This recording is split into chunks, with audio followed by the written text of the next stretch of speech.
Good evening, my darling batlings. You were saying? Was I saying anything? I don't know. You sounded like you were trying to say. Oh, it was a sneeze. I see. Also, hi, Kier. Hope you're doing well. As far as stream elements being a bit late there, I had a whole discussion with that while we were muted. And it's basically like stream elements takes a couple minutes to catch that you're live just because, you know, it has to go through like a bunch of services to get to where it shows up in my chat. Also, good to hear that your game's going well, dude. Hope that picked up on Mike. And that did, yeah. Tonight, we're going to be doing the new remaster of Ninja Gaiden 2 called Ninja Gaiden II Black.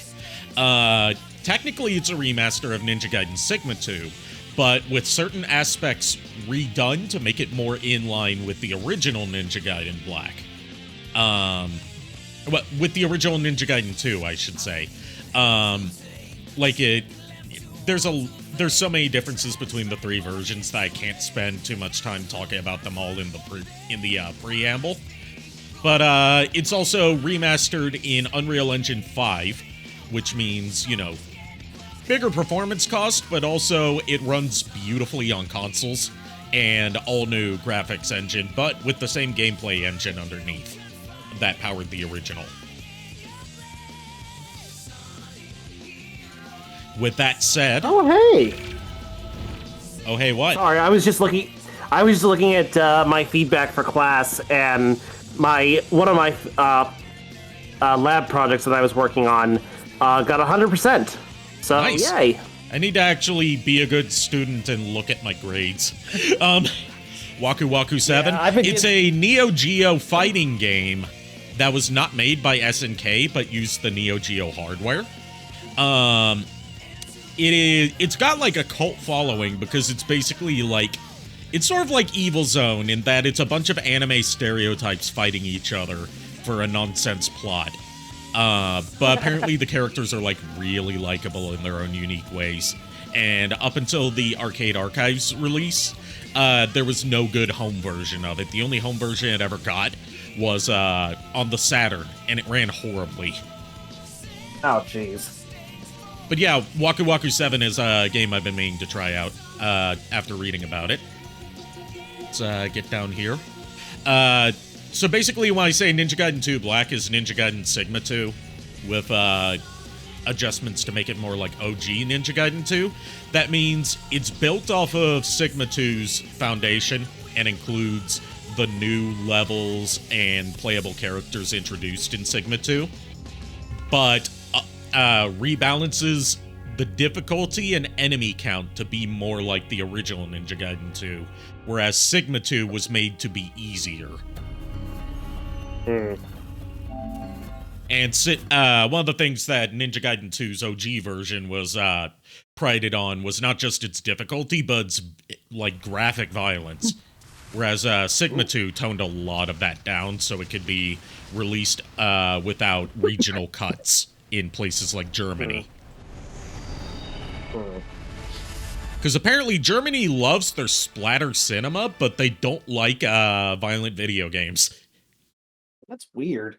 I kind of fretted Germany. I'll ask her why, if she knows why the hell that is. Sure. It's something about it, like it's something about like, you know, worrying about what if the kids see it and are influenced by it. It's to the point where like Duke Nukem 3D is censored over there. Oh, geez. When Duke Nukem 3D is not all that graphic by today's standards. Yeah, no. Won't someone please think of the children? Alright, let's go into the options real quick. Because they do offer some good options for some stuff. Like, first I'm going to disable the noise filter, because that just kills your bit rate and looks horrible. Get rid of the vignetting, get rid of the motion blur, because motion blur makes me sick. You can limit the frame rate for cutscenes to 30 FPS if you, for some reason, want to. Let's see. There's different color filter modes for if you have certain kinds of color blindness. I will say, if you're going to get this on PC, you need a beefy PC to run it well and make it look good. So I would actually recommend the console versions. Definitely, I'll definitely, if I... Like, I have it on PC, I've got a 3060 GPU, and I can barely run it at 1080p. Oh, shit. Which is why I'm playing the PS5 version. Makes sense. And they're releasing some pretty frequent updates for it. They just released an update a couple days ago that adjusts the balance a bit further and adds some new options, including a new game plus. There we go, game settings. We're gonna turn off show projectile weapon, because otherwise you're gonna spend the whole game with the bow stuck on your back. That don't and auto-use Talisman of Rebirth. And there we go, we should be good. How's the audio balance on your end, JKR? Because it's a bit quiet on my end. So far it seems fine. I'm gonna turn it up one notch. Okay. There's also just the fact that, you know, we're on the title screen, so it may be different when we go into gameplay. Right. You've got multiple difficulties. I've beaten it on Path of the Acolyte, which is normal mode. I'm gonna be doing this on Path of the Warrior, which is hard. When they say normal mode, it basically means easy mode. Because it was not very challenging on normal mode. I saw you were doing, like, run-throughs of this beforehand. Yes. While you were... Because I was watching you play it on Steam. Yeah, I was mostly just tinkering around trying to get it to look and run well on Steam. I eventually gave up. Yeah, that explains why it seemed like every 5 minutes it looked like you stopped playing, then played it again, and then get another notification saying that you're playing. Some of it is just like stuff that's inherent to how Unreal Engine 5 works that I don't like.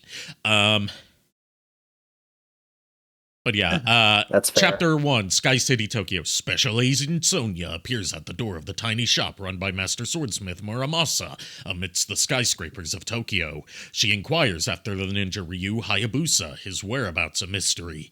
She brings news of a terrible danger facing the world, bearing a message that must reach Hayabusa at any cost. As night falls, the evil Black Spider Ninja Clan emerges from the shadows to infest the streets of this unsuspecting city. Remember the Black Spider Clan from Ninja Gaiden 1? Those ninjas that would show up every now and then sneak attack Ryu.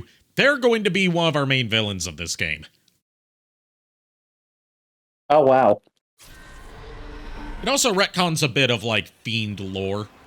You don't play Ninja Gaiden for the story, basically. It's vibes. Yeah. Oh, also, I claimed Rachel. You can have, and Cloud claimed Momiji, who appears in this game. You can have Sonya or Ayane. Or Kasumi. Kasumi makes a brief cameo in this game. How old is Ayane in this game now? In this game? Okay. The thing is, this is a prequel to the Dead or Alive series, so in Dead or Alive, she's an adult by now. Okay. So, because right now I don't feel right. You know. Yeah, this is Sonya. Ryu Hayabusa? She's cute.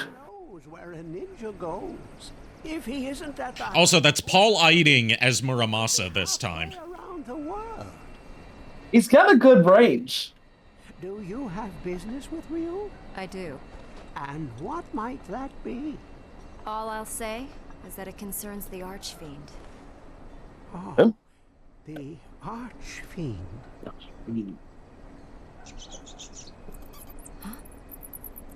If the graphics look a little funky, especially on the hair, that's just down to how Unreal Engine 5 handles anti-aliasing. I don't like how it does it. It's got temporal anti-aliasing enabled by default, and the configuration they used isn't properly set, so there's some weird artifacting and ghosting.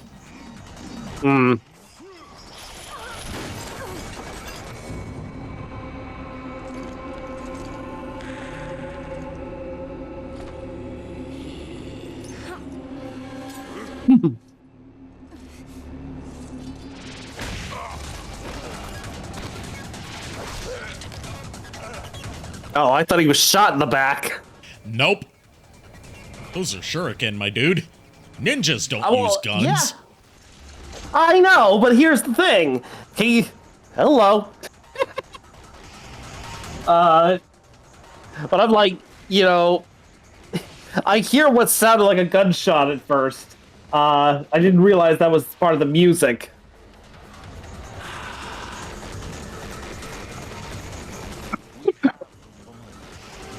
I expected more, you Hayabusa.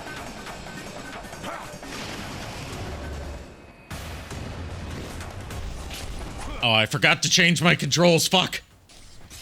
Whoops. I Better don't do that like the now. default control layout. Let me fix that. Thankfully, you bad, can eh? completely remap your It's in line with how Ninja Gaiden Sigma 2 played, but I don't like that layout. I see. Basically, all I'm gonna do is I'm gonna put block on left trigger and first-person view on L1. And then I'm good. Okay there. That's all.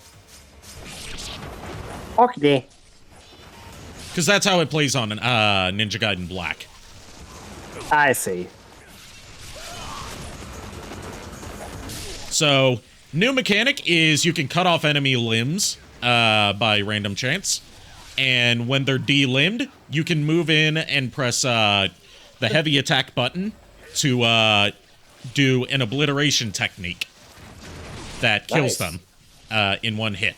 You want to do that as often as you can, because if you leave a de-limbed enemy around too long, they'll do a desperation attack on you that deals massive damage and is inescapable. Oh boy.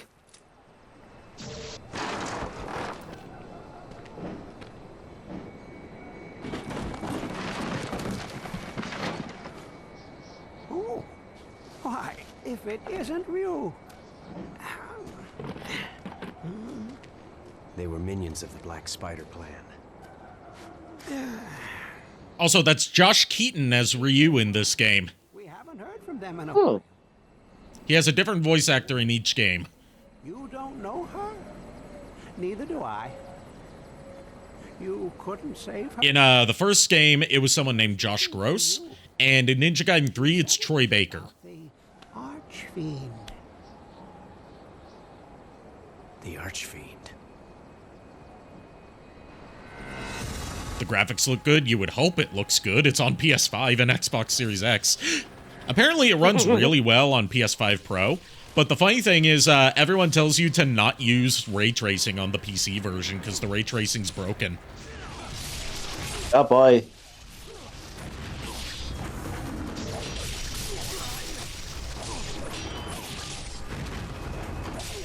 Defense is important. Yes, I know. I'm just a very aggressive player.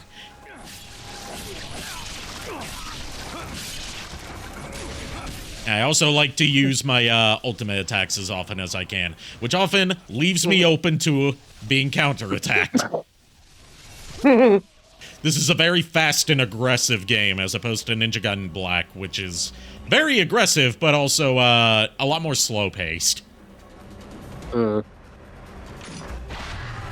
Also, no more elixirs. Now we have herbs of spiritual life and grains of spiritual life.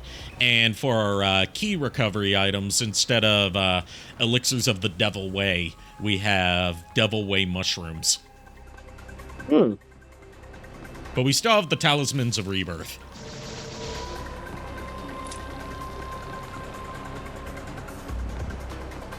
Out of curiosity, are there any like characters that show up in coffins or anything like that in this game? No. Damn it. Okay, well there goes that idea for a joke this playthrough. Was it a joke about coughing? And coffin? It's surprising. Like here is the joke. And like for context, this was apparently from a Universal riff dub of the original Nosferatu movie. Okay. So they were making a joke. So like the scene where Warlock is in his coffin and like You better watch what you say or talk about my dad. The joke is that basically the guy walks up to the coffin. And he's, a voice comes out, out of there, and it's like, better keep away that casket, or he'll be coughing. Ba-da-ba-ba-da-ba. Oh, that's not the end of it, though. Oh. That doesn't close up on Orlok's face. It's like, rawr. And the next thing you know, he's like, it's Dracula, the guy who invented necking. Oh. Like, that's just fucking funny. I hate how funny that is, but it was funny.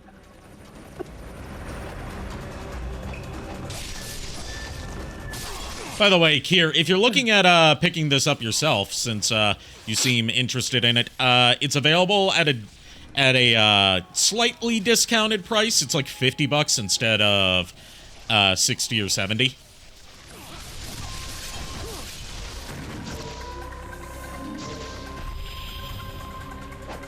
And it's also on Xbox.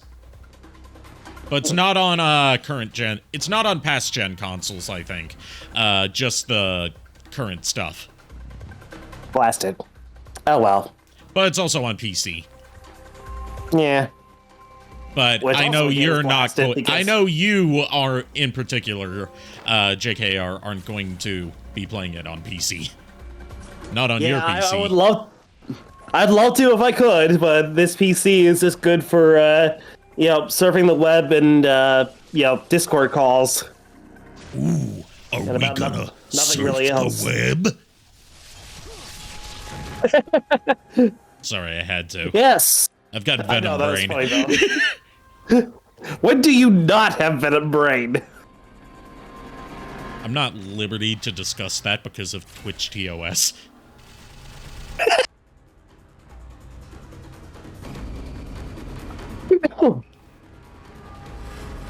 Also, instead of golden scarabs, we have a new collectible.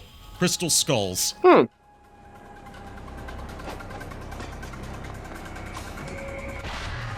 A legendary out-of-place artifact known since ancient times.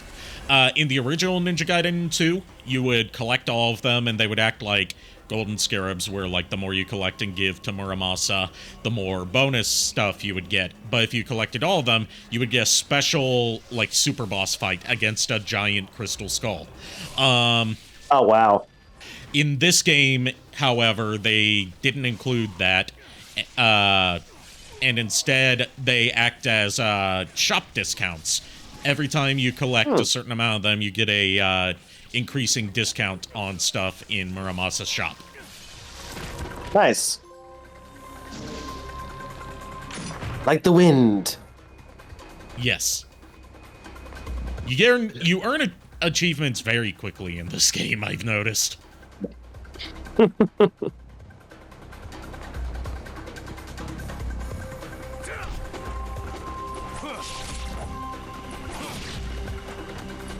Cheap shot.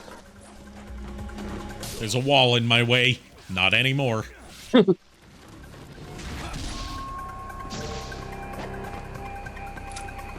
Also, there's no, like, overarching hub world in this game. It's a stage-to-stage affair. Okay. So basically, like, they focused a lot more on the fighting in this game instead of the emphasis on exploration that Ninja Gaiden 1 had. And I think that's for the better. Yeah. Because a lot of the exploration in Ninja Gaiden Black, as much as I love Ninja Gaiden Black, isn't very good.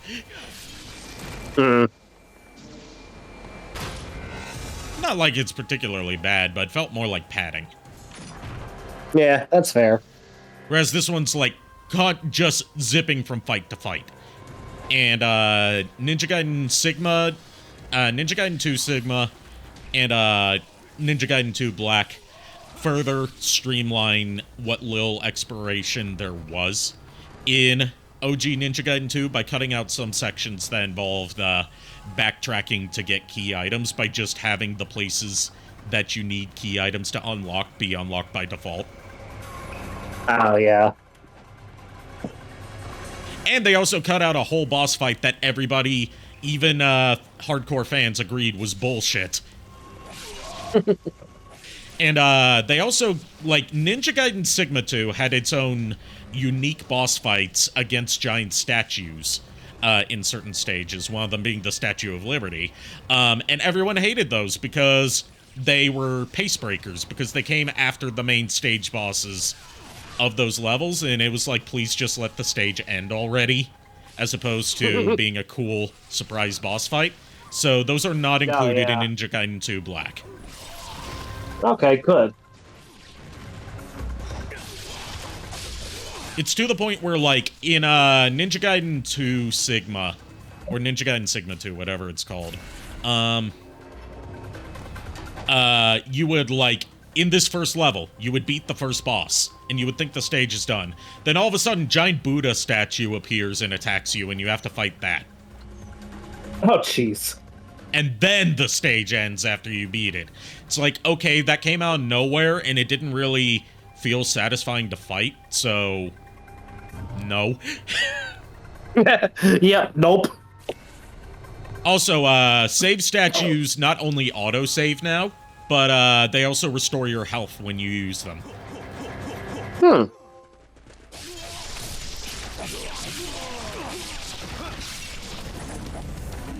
And, I think this started in Ninja Gaiden Sigma, but carried over into Ninja Gaiden 2 Black.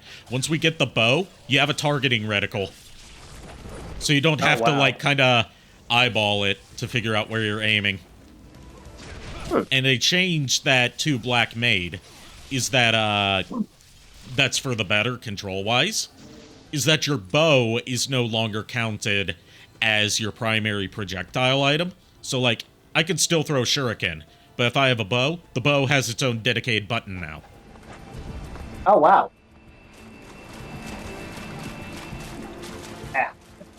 Sorry if I sound far away. I'm kind of working on stuff here in my room at the moment. I getcha.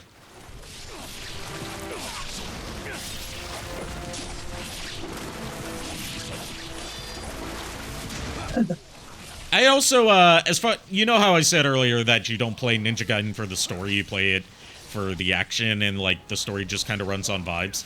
The story in Ninja Gaiden 2 is definitely stronger than Ninja Gaiden 1, in my opinion. Partly by just having more cutscenes more frequently, instead of just, oh, here's a cutscene introducing the boss you're about to fight, and that's it. Or here's a cutscene showing the new area that you just opened.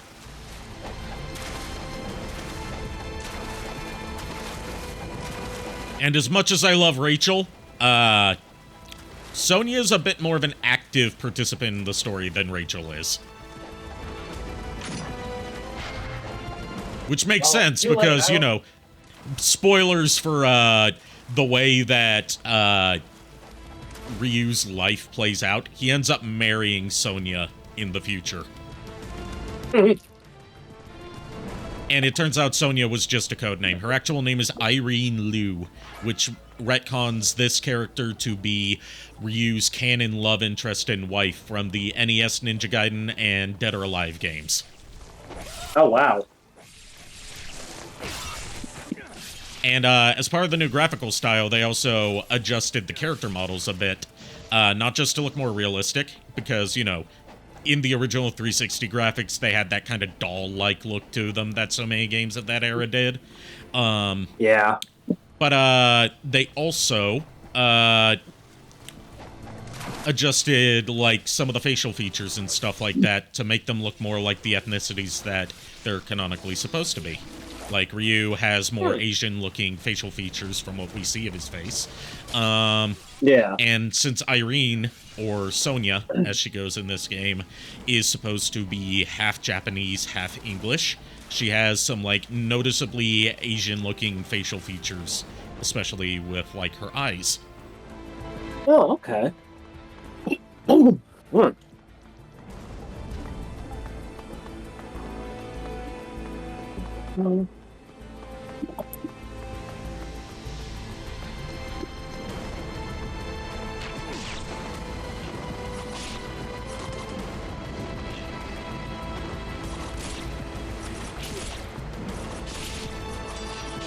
And I may stream the original Ninja Gaiden 2 and Ninja Gaiden Sigma 2 at some point, just not right now because this is brand new, so better for algorithmic placement.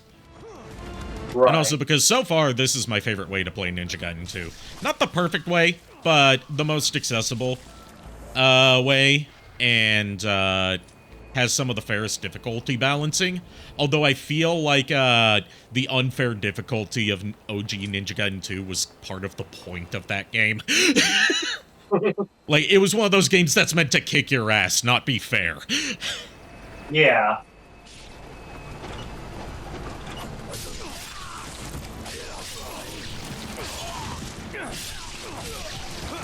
Now, why I say that Ninja Gaiden 2 censored some stuff, Ninja Gaiden Sigma 2 censored some stuff, from what I've played at least. Whenever characters get, like, delimbed or, you know, anytime that there would be gore showing, there's no blood splatter. Instead, you get a purple smoke. Oh, wow. And they removed obliteration techniques in that version.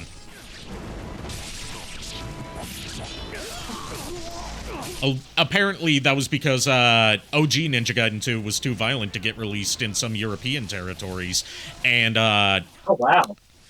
had to get a higher age rating in Japan due to its depictions of dismemberment and decapitation. So part of Sigma 2's general idea for its censorship was censoring it worldwide rather than regionally, and only censoring the violence. So they wouldn't have to worry about getting banned in certain territories.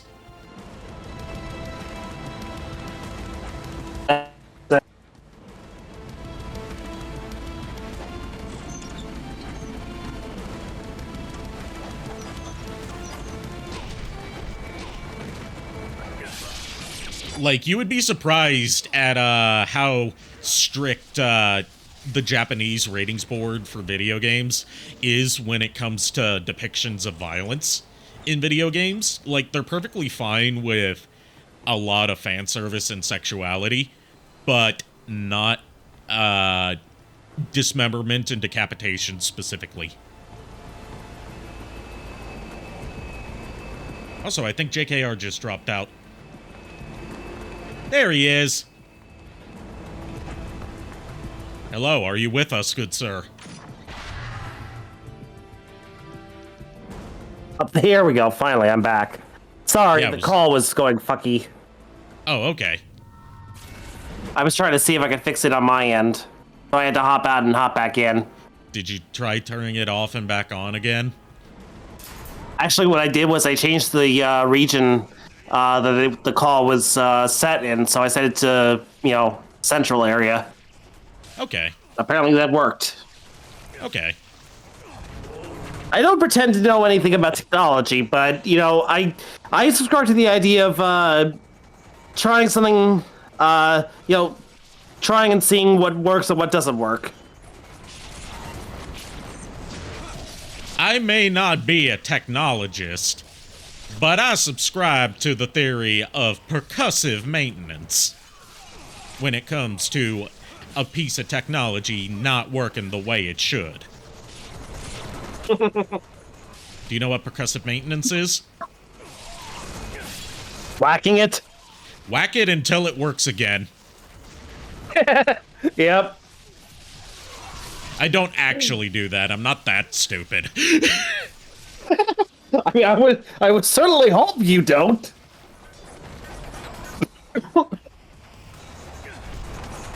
That's what a good doctor is for.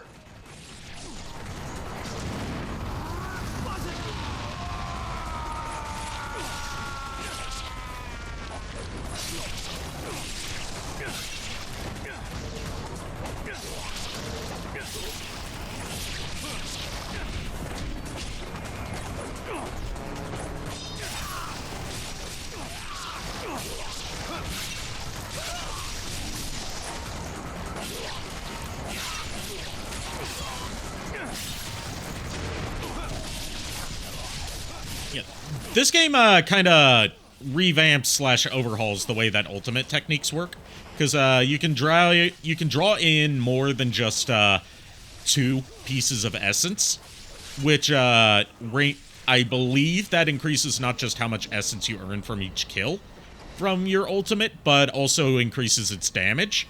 And also, you can use one ultimate attack and like move the analog stick around to change what direction you're moving in during the attack animation if you want to switch your target. Also, we got the lunar staff again. It's easier to swap weapons and use hey, Mega Man Burger. It's easier to swap weapons and use items now. You just use the D-pad to bring up the menus for them instead of having to pause. Which makes it so I actually experiment with weapons a lot more, since I don't have to stop what I'm doing and pause and then go through sub-menus just to swap out what weapon I'm using. In Ninja Gaiden Black, I tend to just use the Dragon Sword through most of the game. Whereas this one, I'm constantly, like, experimenting with different stuff.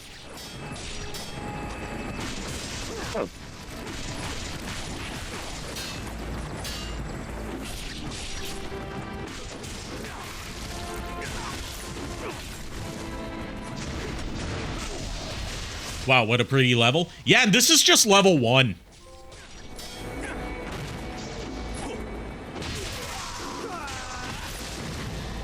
This is just the first level. It looks gorgeous in other stages, too.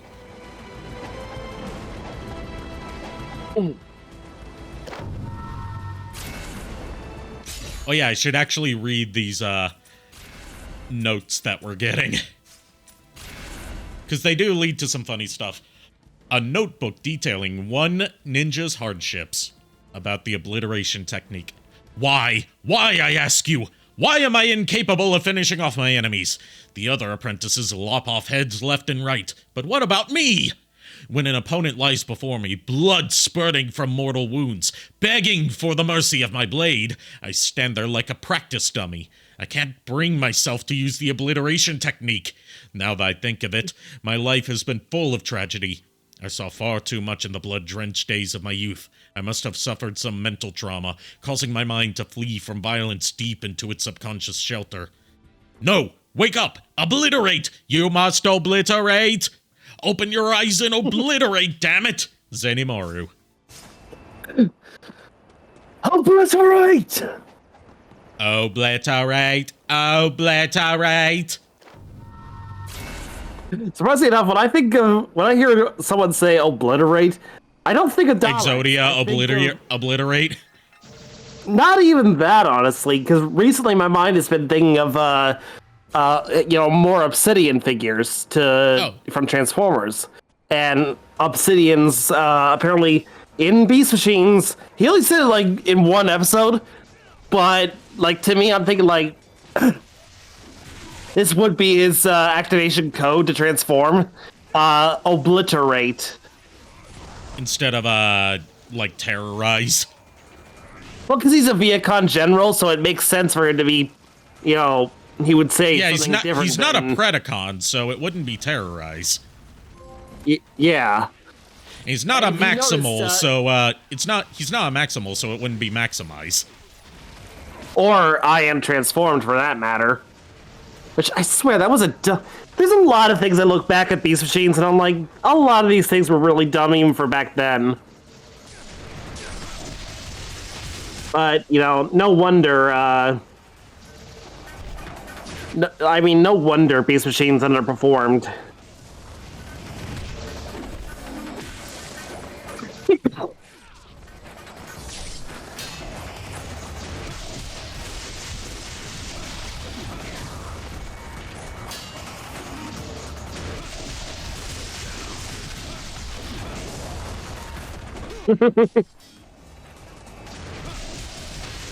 I wish I was lucky enough to actually draw all 5 pieces of Exodia before losing. I wish I was lucky enough to get any of the pieces of Exodia in a booster pack. Yeah, I think for me, officially, I never had the entire set. I had Chinese knockoffs that a friend from China gave me. Before I realized that they were actually knockoffs. So there was that. But I think the only official piece that I actually did have was, I think, his left leg. Left or right leg, but I know it was one of his legs. My favorite joke when it comes to the Exodia set is, like, you know, someone arranges all five pieces of Exodia into the arrangement they would be in the body, and then, like, in between both of the legs is little D. God damn it.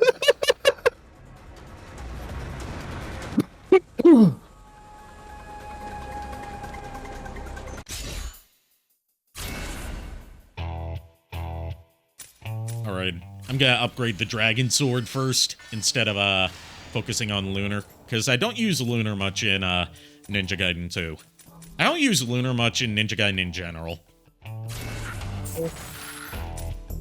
Oh, you know, when I see the Dragon Sword, my mind instantly thinks of, the Dragon Ball Z opening, from, I think Dragon! Rock the Dragon! Rock the Dragon Dragon. Ball Z! Yeah. Yep. That was composed the by, Ocean dub, wasn't it? yeah, that was the Ocean dub. It was composed by, Shuki Levy and Ron Wasserman, frequent wow. composers for Saban during that period, who, at the time, were mostly known for doing music on, Power Rangers. Oh. And Mega Man. Oh. And a lot of 80s cartoons as well, before Saban became its own production studio.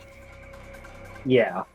Like, what the story that goes around about how the Go-Go Power Rangers theme came from, like, the chorus of Go-Go Power Rangers was inspired by Go Gadget Go from Inspector Gadget. That's because Haim Saban and Shuki Levy composed that theme. Like, they composed the Inspector Gadget theme, so they were drawing from their previous work. That was them. Yeah. That was them. Yeah. I did not know that. Saban started out as a music production studio before they started making their own shows. Oh. Learn something new every day. They especially had a strong tie with Deke, as far as business goes. That makes sense. Anyways, notebook, Shadowless Footsteps. My master tells me that the technique of Shadowless Footsteps is a basic ninja maneuver. He says, it is the very spirit of the ninja to traverse where no path can be seen. In that case, I must be lacking in ninja spirit, because I'm completely incapable of performing this simple technique. I slide down the wall, or I slam my forehead against its surface. Either way, I look like an idiot. If it weren't for my metal headpiece, I'd have cracked my skull open by now. What honor can be had by a ninja as clumsy as I? When my comrades reach a valley, I slow them down. When up against a castle wall, they must carry me over. They say that in life, one must learn to rise above the obstacles. I'd rather knock all these walls down. I never want to see another wall as long as I live. Hikage-o. Oh, God. And with that, I'll be right back. Okay.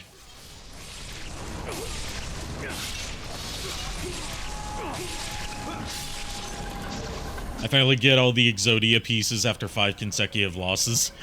That's typically how it plays. Like, anyone who runs an Exodia deck either has a deck built solely around making it possible to pull all 5 Exodia pieces before, you know, the first couple rounds are over, or first couple turns are over, or they lose.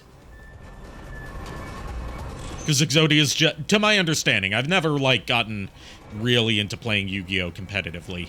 But to my understanding, Exodia is actually not a very good deck theme to run. Just like it's not a very good idea to run an Egyptian God Cards deck, because the actual, like, play legal Egyptian God Cards are so specific in their uses, and so specific and limited in their effects, and have such a high cost to summon, that it's just not feasible to run an Egyptian god card deck and be competitively viable at the same time. Then again, same goes for basically, again, to my understanding, same goes for basically any deck that involves, like, you know, a card that has an effect that lets you instantly win the game through, like, its effect rather than through life points or milling the opponent or anything like that. Like, what's the card? Flying Elephant, I think it's called.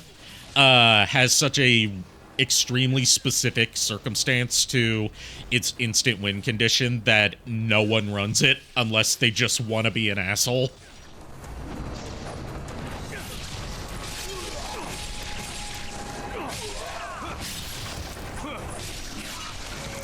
And then there's that one card,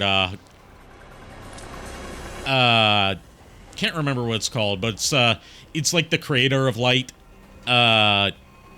where you have to summon all 3 Egyptian god cards and then sacrifice them to summon her, and then you just win the game by default as soon as she's summoned.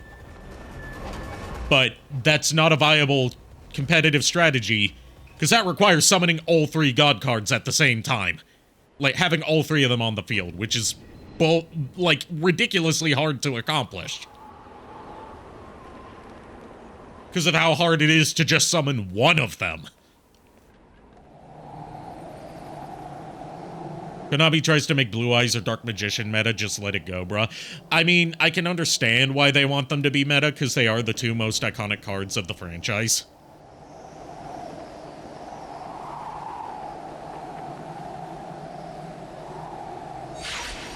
Oh, JKR's missing out on some, our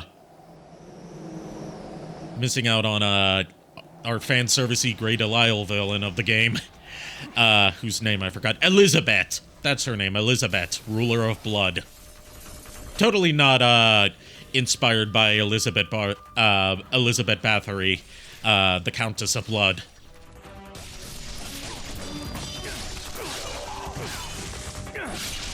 Have no fear, Eggman's here.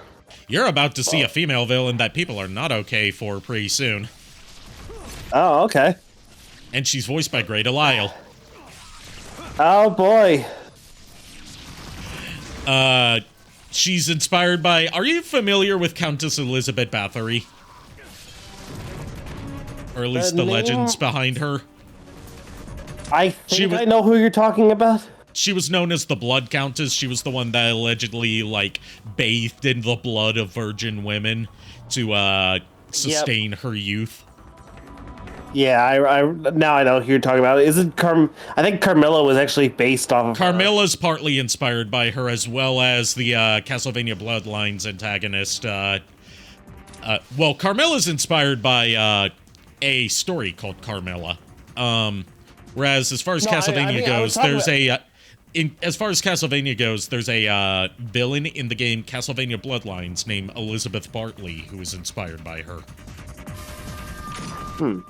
Well, I was talking about the actual story of Carmilla. Oh, the story of Carmilla. I don't know if that's inspired by her. I think it is, because I was I took British Lit 2 semesters ago, and I recall vaguely not 2 semesters. Yeah, I don't know because I haven't read the story, so I'm not going to claim any knowledge. No, I get you, because I've never read it either. I've read Dracula, but I've never read that. But I do recall in class we were talking about how I said to my professor, it was like, in a lot of in a lot of stories, at least modern wise anyway, from what I remember, Carmilla has always been mostly depicted as Dracula's bride. At least in one series that I can remember that was actually a thing. When in most series they're actually rivals, if not allies at times. Yeah, that's how they are in the Castlevania games. She's a servant of Dracula, as opposed to how she is in the Netflix series, where she's, like, scheming against him. Yeah. But this character, Elizabeth, is one of our 4 greater fiends of this game. And she is, each one has an element. She is the ruler of blood. Nice. You're kind of Brother, brother, heed my cries. No matter what I try, I am unable to perform the flying bird flip. Despite all the training you have given me, dear brother, I remain inept. You have explained flying bird as nothing but a series of jumps. 1, 2, 3. Yet the technique that comes naturally to you feels like the unscalable peak of Mount Midoriyama. I train relentlessly, driven by a singular goal, to one day be as light-footed as you, dear brother. I keep telling myself that it is a matter of practice, that I must adhere to your wise instruction. Promise that you will train me again when I return home. I'll see you soon, your little brother, Mogura. I don't think he's going to get trained again. You'll see your brother in the netherworld. Also, Mega Man Burger says if I was evil and fucked up, I would own a building like this one. Yeah, you know that we don't know who owns this building, but you know that they're evil and fucked up just because of the building layout. Like, what good person owns a building like this? Yeah, there's no reason. There's no reason, like, no good reason to have a building like this. It looks like something Rufus Shinra would build if he wanted to expand into the Wutai region. Yeah, yep.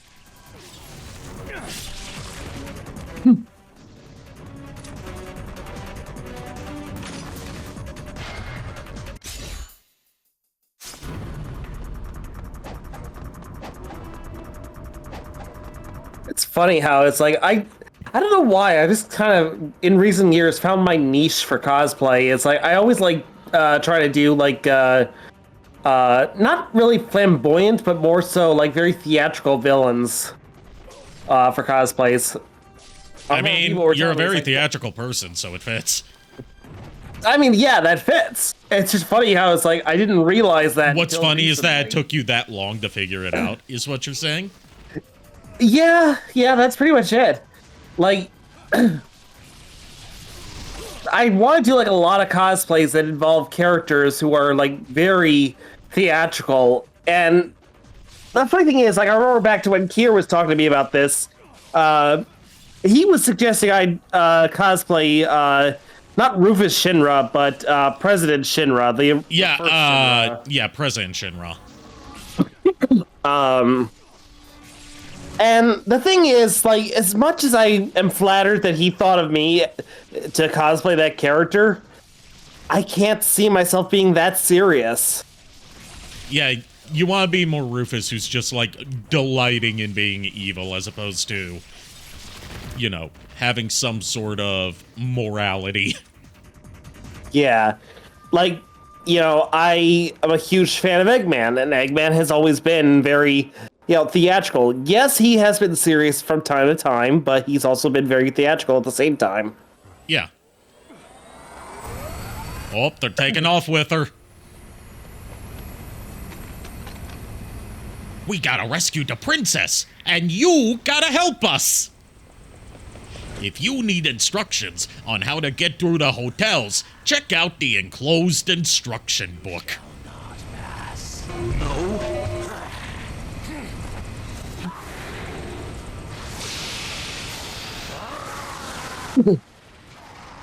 Ah, shit.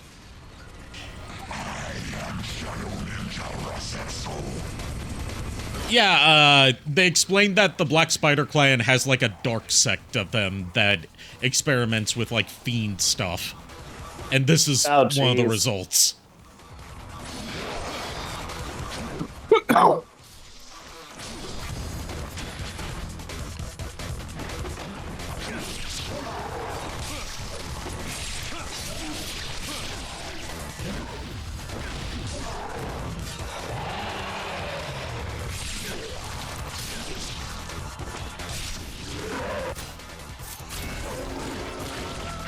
As you may notice, the life bar works a bit differently this time around, where, like, the more damage you take, part of it gets blocked off from healing, unless you use a recovery item. Jeez. It's more like a fighting game in that regard. Yeah. Given, you know, Team Ninja's roots as, the developers of Dead or Alive. Right. And I like that mechanic. It punishes you for, taking too many hits and encourages you to play better, like I'm not doing now.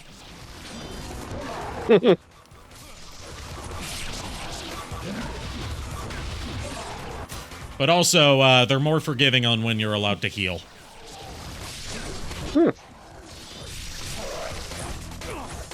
Also, when an enemy's down like this, you can do a finishing move on them.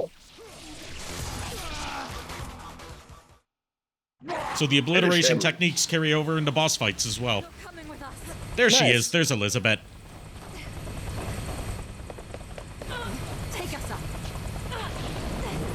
Oh, she's cute. We also get a scene of her bathing in blood. Oh, boy.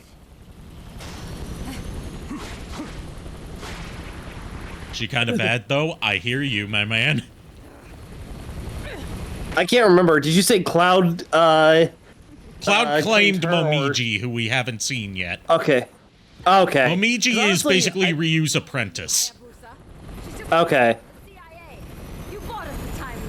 So actually, I'd probably claim her, Elizabeth. You can have Elizabeth. Doesn't mean I'm gonna stop being down bad for her, though. Yeah. I'm not okay for her. CIA won't with me. We have a serious problem. The fiends are trying to resurrect the Archfiend. We can't let that happen. I see the agency's broadened its horizons. Ryu, they're heading for the Hayabusa village. They're after the demon statue. Okay, so, like, with my limited knowledge of the broader Ninja Gaiden series, the demon statue was something from the NES games. And it's brought into the modern series for the first time, with Ninja Gaiden 2. Also, we get to see Ryu's father in this stage. You want to know what the name of the father of legendary ninja Ryu Hayabusa is? Let me guess, it's gonna be something very underwhelming. It is. What is it? Joe. Joe Mama? No, it's Joe. Jeez. Joe Hayabusa. Oh, jeez. And yes, she's like Bloodless from Bloodstained, because they're both based on Elizabeth Bathory. There he is, there's Joe. Genshin. Why am I not surprised? And here's our rival for the game, Genshin, the leader of the Black Spider clan. Joe Hayabusa. Your embrace of the evil way has consumed you. Evil. The ninja way knows neither good nor evil. Corruption of the soul is a fate that befalls the weak. Enough talk. The ties that bind our clans are severed tonight. Not gonna lie, I love Japanese characters giving these generic ass English names. So do I. Or, like, given names that like, sound, like, really exotic in English, but, sound pretty normal. Or what, you know, people who aren't, familiar with English names think would be a common English name in Japan. Like, one of my favorites is, like, Bang Shishigami from BlazBlue, where, like, it's not a common Japanese name, but it's also not a common English name either. Like, not many people name their kid Bang in any culture. No. I mean, I knew one kid named Rocket, but that... But, I've never known anybody by the name Bang. Sorry, I said his name wrong. It's Bang Shishigami! Voiced by Tony Oliver in his first couple appearances, and that was his best voice. I will not hear any arguments about Steve Kramer being better, because he is not. And if you know Tony Oliver Also- for anything, that is Lupin the Third. Oh, okay. In also this- a lot of the older Lupin stuff, I believe. Yeah. Also, yeah, we're fighting dogs now. Oh, jeez. Dogs that have been trained like in the a- ways of the ninja. In the original Ninja Gaiden 2, they would throw exploding kunai at you. Looks like a wolf. They're wolf dogs.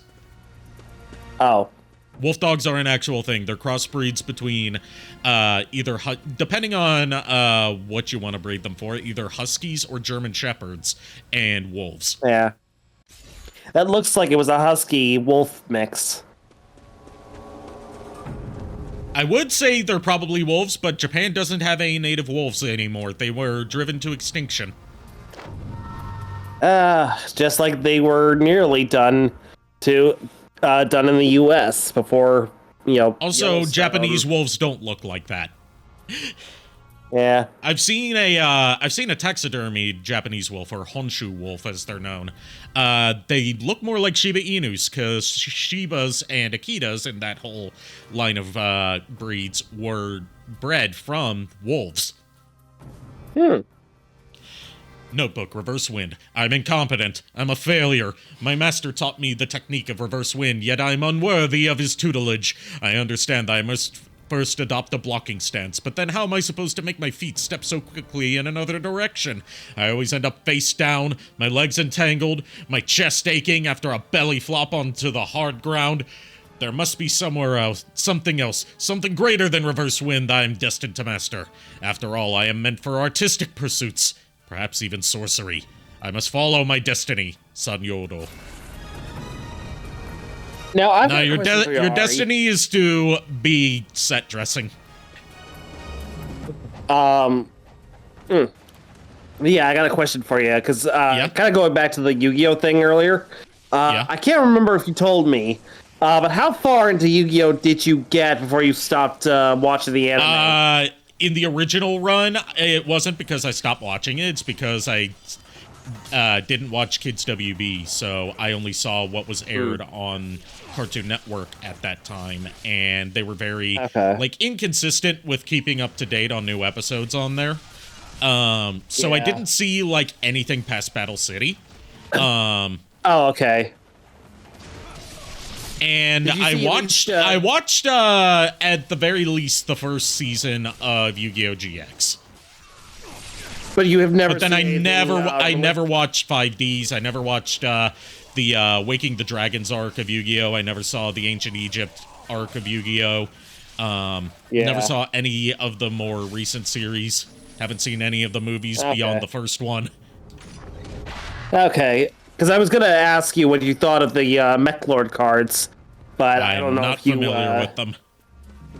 Yeah, they were an idea that came into play during the second season of 5Ds. 5D's nuts! I knew that was coming. I think Tony Oliver is still voicing Lupin, right? I'm not sure if he is or not, because I've never seen any Lupin stuff. I just know that, at the very least... a couple of the voices have changed over the years, just due to actors retiring. Or getting too old for the part. I know that, I think Fujiko has a different voice now than she did, during the old Adult Swim run of, Lupin the Third, right? I think. I wouldn't know. I haven't seen Lupin the Third. The most I've seen is, yeah, Zenigata's changed. I know that much. The most I've seen of Lupin the Third is the arcade game Cliffhanger, which is basically a dragon's lair made out of footage from Castle of Cagliostro. Yep. I remember playing It was that at Galloping Ghost Galloping when we Ghost. went there that time, yeah. Yeah. Sad fact is, the last time I went to Galloping Ghost, a lot of the cabinets were shut down for maintenance. Oh. And that's because a friend took me up there with him, but I was just he was my ride to and from there, so it was I was just yeah, I am hungry. I want to get home. It's one of those things where it's I really I prefer to be the driver because that way it's like if a friend says that they want to go home, then I don't feel like You don't feel like you're the one making them give up on what they went out there to do, right? Exactly. I'm just like, look, I'd rather be the person that's like, if you want to play, I'm all for it. I will bring snacks or something ahead of time just to make sure that I don't, my stomach doesn't start doing the rumblies. That only hands can satisfy. I'm the same way. Yeah. Because I'm pretty easygoing when it comes to stuff like that.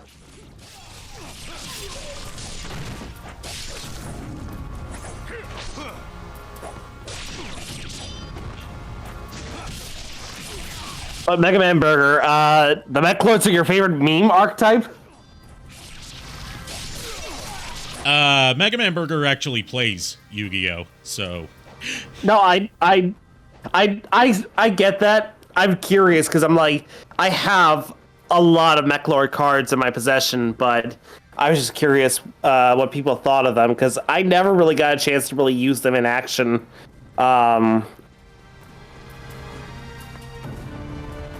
I just know one of my favorite... I can't remember the effect specifically that it has, but one of my favorite meme cards that people play just to be an asshole, apparently, is called Flying Elephant. That's a card I'm not familiar with, honestly. I don't think it's in the anime, so that's probably why you're not familiar with it. I only know of it from the Dual Logs YouTube channel, where he's done a couple videos that bring it up. Also, we got our next new weapon, the Falcon's Talons, which are blades on the hands and feet. Oh, nice.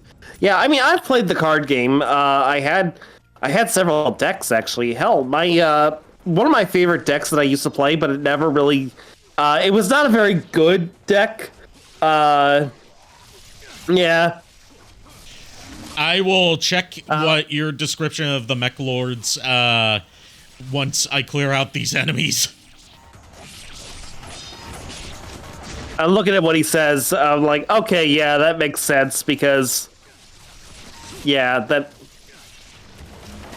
it was all just to counter fucking synchros. And then, next series of Yu-Gi-Oh comes around, they did away with synchros. Oh, the thing with Flying Elephant, which is why it's one of my favorite meme cards, is it's got an absurdly powerful effect, but really specific conditions to activate it that are almost impossible to get it to activate. Which is why you pull it out if you want to be an asshole. And just waste people's time. Because it's got really low attack and defense stats, but its effect is something like, basically... I may be remembering this incorrectly, but it's like, if this card is attacked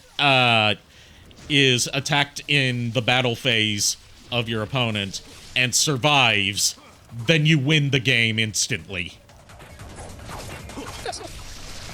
Like, how the fuck is that supposed to work?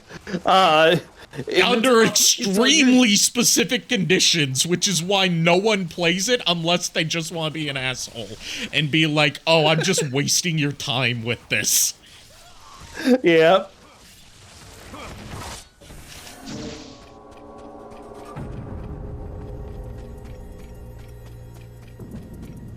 I've been out of the Yu-Gi-Oh game for a while. Like, I actually, gave away a ton of my old cards. The Mech Lords are the few cards that I actually kept. But I remember at a time, when the Mech Lords were first coming out, I was building my own Machine Empire deck. And it was basically like putting every one of my favorite machine cards into that deck. I'm no good at the technique of ultimate guidance. I'm probably the worst in the clan. When I see essence near me, I grab the hilt of my sword, close my eyes, and focus my ki energy. But the essence doesn't budge. Instead, I end up getting kicked in the face. In the thick of battle, I've never once pulled off a true ultimate technique. Sure, I've made it to the first level of charge, but I've never seen the second or third levels. Masters of ultimate guidance absorb the essence created from their first ultimate technique. It's amazing how they create a wave of attack energy that repeats again and again, growing stronger every time. I, on the other hand, am only a master of getting kicked in the face. Oshino Joe. Yeah, apparently, I haven't played much of Duel Links. I played a little bit of it. Yeah. To my understanding, one reason a lot of people like Duel Links is that, like, due to the fact that you can use certain characters, like, duelist-specific effects that apply depending on which duelist you're using as your character, you can make certain strategies that would not work in real life be devastating in Duel Links. Stuff like, Yeah.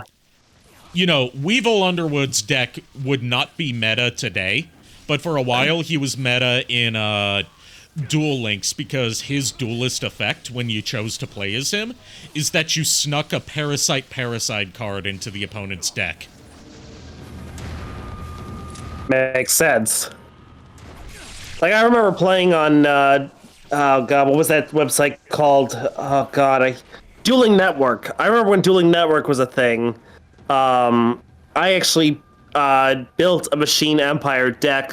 I think it was basically, I transferred my Machine Empire card, my Machine Empire deck onto the site. And then what I did was, I had my friend kind of just, you know, restructure the deck for me to help me make sure it worked. I was never good at building a deck from scratch. I'll just say that. I was never that. So basically what I did was I threw in my favorite of the Mechlord Emperors, Weissel. Hey, Shadow Dragon. Hey, Shadow Dragon. Yeah, I threw Weissel in there. I threw Machine King in there. I threw the perfect Machine King. Hell, I even had... what was it? What was that card? Oh yeah, I had that old trap card called DNA Surgery, where it was like the ability was to turn every monster on the field into a specific type. And for me, I was like, I know how it was like in Yu-Gi-Oh! In the original show, it was like, oh, Weevil uses it to turn everyone's monster card into bugs.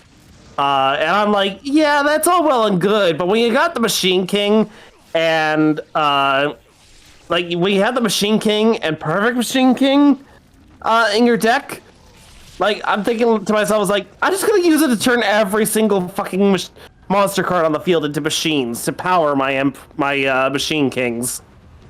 And then... Also, hi, Shadow Dragon. I didn't want to interrupt you. I'm sorry, dude. I wanted to address that every time I pull off an Izuna drop in this game, which is like Ryu's signature attack that is like a very specific combo input to the point that there's an achievement just for pulling it off. I always do it by accident instead of like actively trying to do it. But yeah, like I remember with my Mechlord Emperor Weissel, I remember actually taking someone's like, complete stranger. Never knew who this person was in real life. But this was, like, on Dueling Network. I used my Mechlord Emperor Weissel, took his Synchro Monster, and used it to power the Mechlord Emperor. At the end of my turn, he asks me to give it back, and I'm like, no. And he's like, why not? Because the effect says that it stays with me until the end of the game, or if by some slim chance, Mechlord Emperor Weissel is destroyed.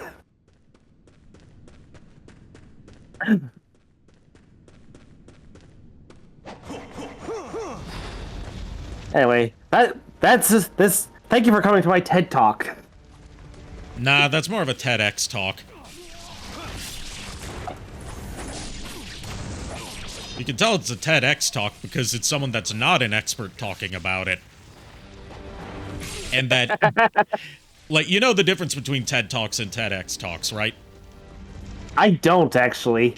TED Talks are something you have to be, like, specifically invited by, like, the organization to do.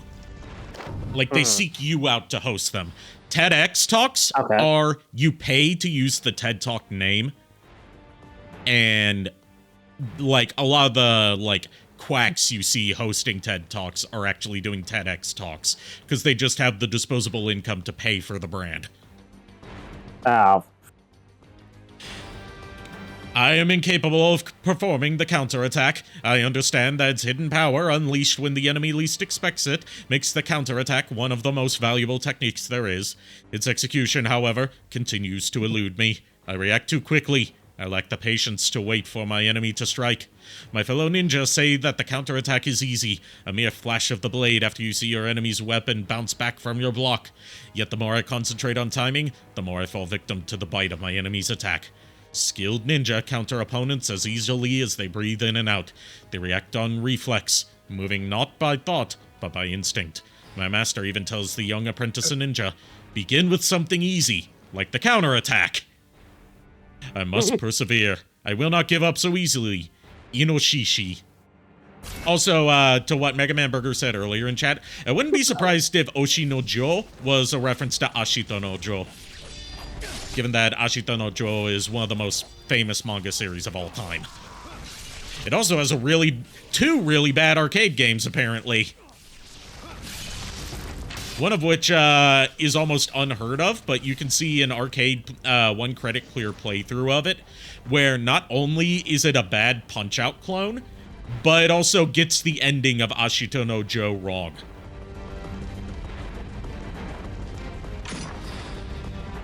By, spoilers for this nearly 50-year-old, if not already 50-year-old manga series. Joe dies in his final fight. Oh, jeez. Whereas, in the arcade game's ending, because they can't have you win the final fight and then have you die as a result of winning the fight, he gets married to his love interest. And it plays one of the worst versions of the wedding march you will ever hear due to that specific arrangement of the Neo Geo hardware, whatever the hell they did, the whole game sounds like ass. Like, literally, it sounds like fart trumpets. Oh, jeez. It's like, it makes Doom on the 32X sound like it was composed by Mick Gordon.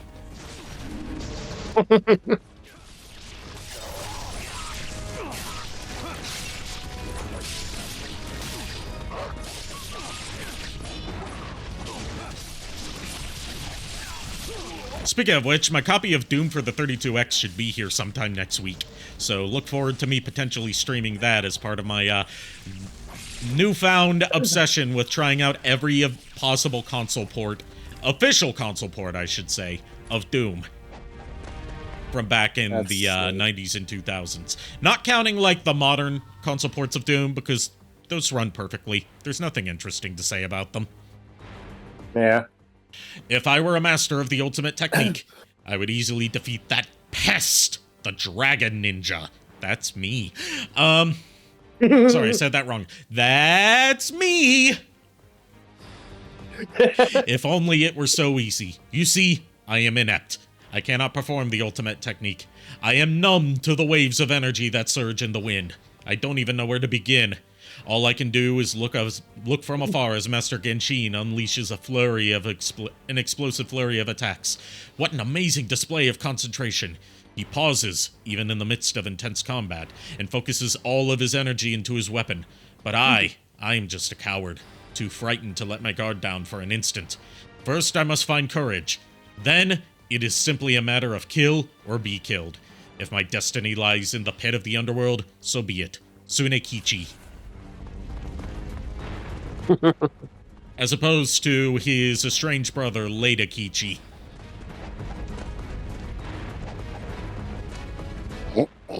I feel like there was a joke there, but I didn't... Soon and late. Oh, god damn it! Like I said, the joke, I knew there was a joke there, I just couldn't figure out what the fuck it was. I was completely overthinking that. Yeah, you don't need to think too hard with my jokes. That'll just give you worse brain rot than you already get just from being within 50 meters of me.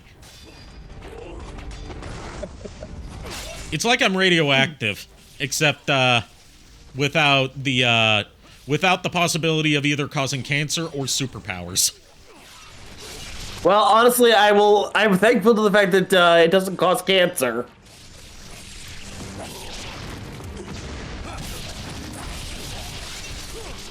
I love these scrolls. Gives the grunts you slaughter some personality. I really like that. They had that in the first Ninja Gaiden as well, but these ones also act as gameplay tips.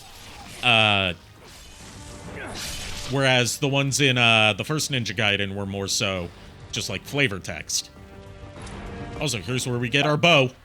The Fiend's Bane bow. Nice.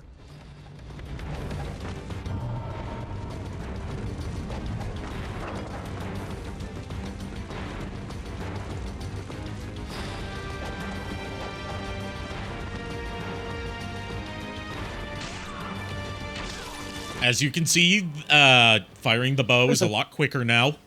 And we have a targeting reticle. Nice. It's a miracle. Halalala.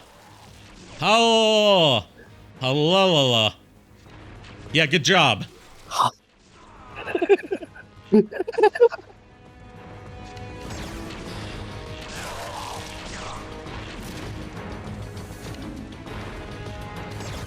That's one of my favorite bits from Clay World.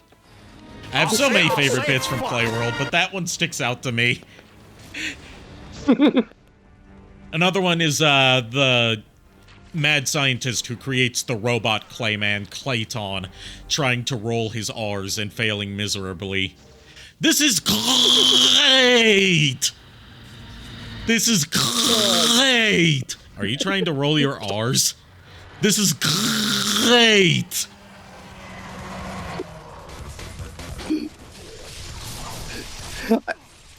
It's funny how it's like I need, like I said, I need to do like a content reaction stream or just like brain rot stream where we just watch Clay World. Yes. But it's funny how it's like you and I seem to be able to roll our R's quite naturally. Yes. Part of it is because I took a lot of Spanish classes as a kid. That I did not know. Even though I was always more attracted to the French language, Spanish was just more readily available. That's fair. That and I grew up watching Dora the Explorer, and I had a frequent babysitter who was of Spanish descent, who was also named Dora. Oh.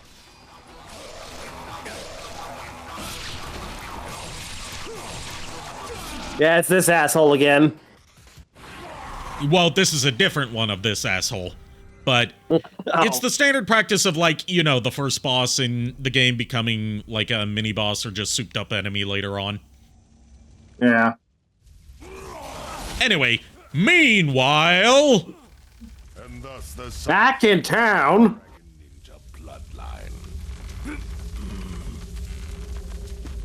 Same monstrosity, yes. Different guy. Exactly. Hey, Mommy. Hey, Mommy. Sorry, I meant Mommy. Sorry, I meant Mommy. She's mine. Mine, I tell you. Mine. Mine. Oh. Hello. What's this? The demon statue that they're after. Damn you. The demon statue is ours. They need it to resurrect the Archfiend. This statue is the talisman of Mount Fuji. Now the sacred peak erupts. The gates of the underworld are opened. The fiends are unleashed. I know Fun that fact, didn't come out over the... Fun fact, in every version of Ninja Gaiden 2 before this, the shot of Mount Fuji erupting was like a texture of Mount Fuji that they put, like, particle effects over, whereas here it's fully 3D rendered. It's the difference between, like, Mount Fuji is erupting and then it just shows a picture of Mount Fuji that they, like, Photoshop some stuff over, versus actually looking like Mount Fuji is erupting. Oh, wow. The rendered Mount Fuji, yes!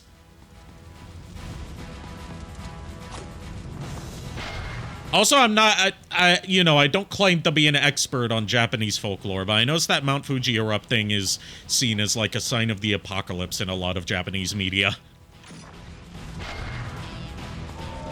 Let's see.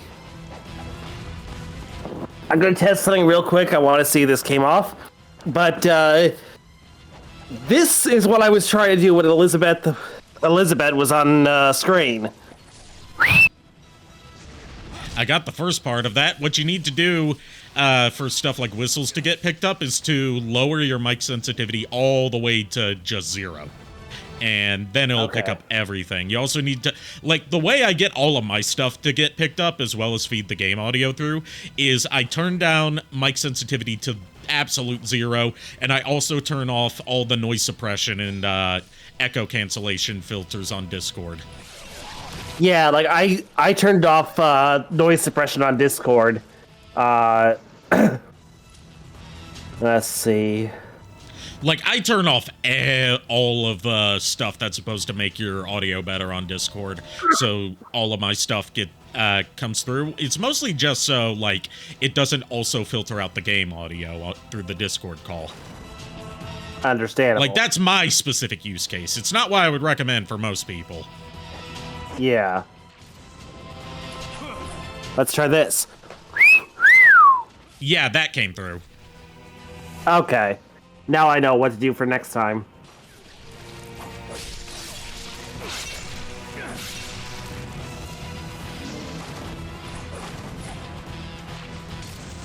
So this section's been streamlined, because in the original Ninja Gaiden 2, there were 2, like, mirrors over there, and you had to come through here, grab this, go to the other side, grab the symbol on the other side, and put them into the 2 mirrors to open up the path. Whereas here, it's faster. Like I said, they streamlined a lot of the exploration and backtracking, which I appreciate for a game that's more action-focused as opposed to more of an action-adventure game like Ninja Gaiden 1 was. Ninja Gaiden 2, I should say, is also the last of the Ninja Gaiden games that Itagaki would direct before he was demoted from head of Team Ninja and before he eventually left Koei Tecmo entirely to form Valhalla Game Studios, where he made Devil's Third, and that flopped, and then he just kind of fucked off.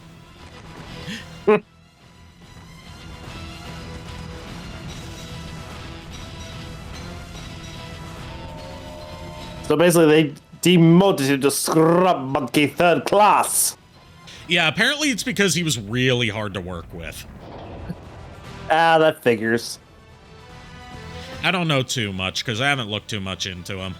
But it doesn't surprise me. Yeah, but if that... Was Devil's Third bad? Most people say yes. Also, it was a weird case where it was a Wii U exclusive, but it didn't get released in North America until years after it came out in Japan and Europe, because Nintendo of America was so afraid of a Wii U exclusive that they were publishing that they knew that they already knew was bad, potentially making their reputation worse during the Wii U era, where they needed, as much good press as possible. It took fan petitions to get them to release Devil's Third in the West, and even then, they only released it in limited quantities by making it, I believe it was either an Amazon exclusive or a GameStop exclusive. There was also online multiplayer for it, and there was a separate PC version of the online multiplayer. Both have been shut down.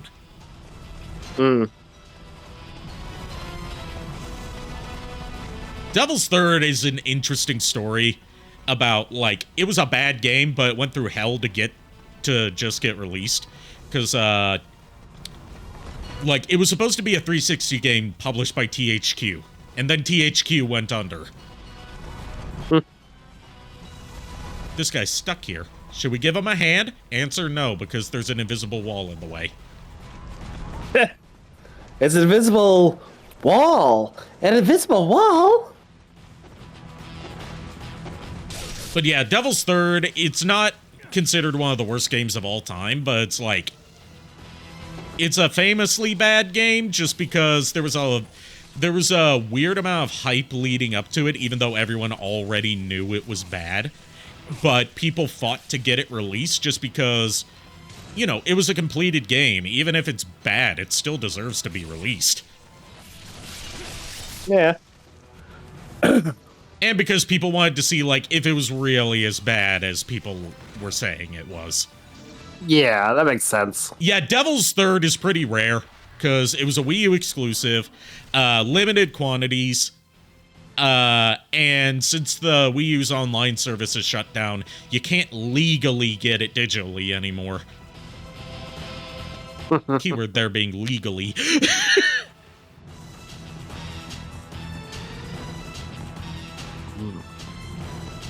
Yeah, Devil's Third is one of the rarest Wii U games due to its intentionally low print run on Nintendo's part.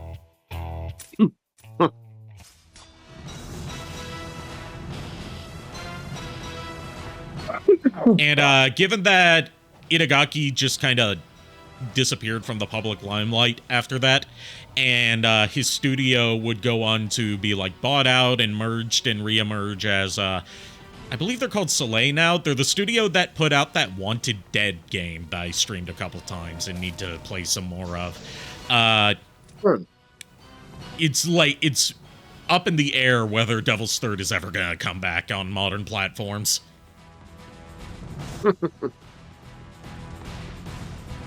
Let's see. Oh, Ari, I wanted to ask you something, but this is actually something I want to ask you off stream. So, Okay. Remind me to ask you about it after the stream is done. Okay.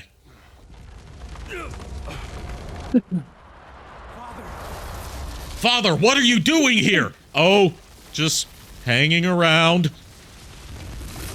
Well, I guess he'd say he had a nice fall. You must be Genshin.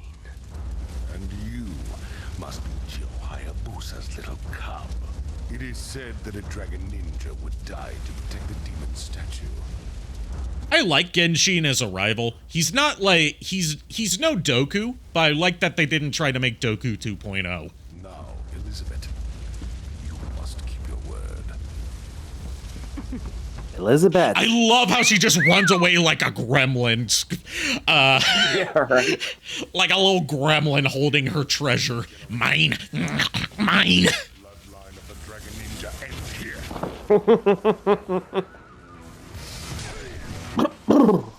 I also like the boss fights with Genshin because it's basically a mirror match against Ryu. He has a lot of the same moves that Ryu does.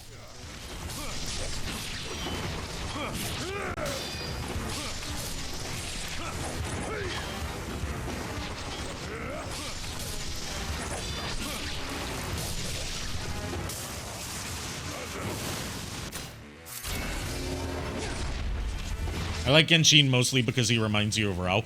Yeah, I saw you mention that earlier in the chat. Sorry for not responding to it earlier. We got onto a topic about Yu-Gi-Oh! And that's my first death of the stream. You are dead. No big surprise. This is actually the first time I've died in any of my playthroughs. Oh, they let you restart just from, like, the boss fights now. You don't have to go back to your last save point. That's a major quality of life improvement. Nice. Because in OG Ninja Gaiden 2, it worked like Ninja Gaiden 1, where if you died, you went back to your last save. Ari, were you trying to go for a perfect run? No. I'm playing on a higher difficulty than I've played on before. Of course I'm not going for a perfect run. I also made the mistake of not buying a Talisman of Rebirth. Yeah. Apparently Mega Man Burger's Yeah, he was joking. He was making a joke. Okay. Okay. I know Mega Man Burger. I know when he's joking. That's fair. I I can never tell in text when someone's not joking.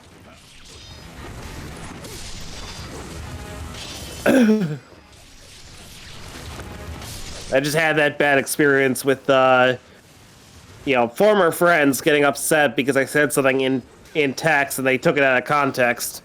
Yeah.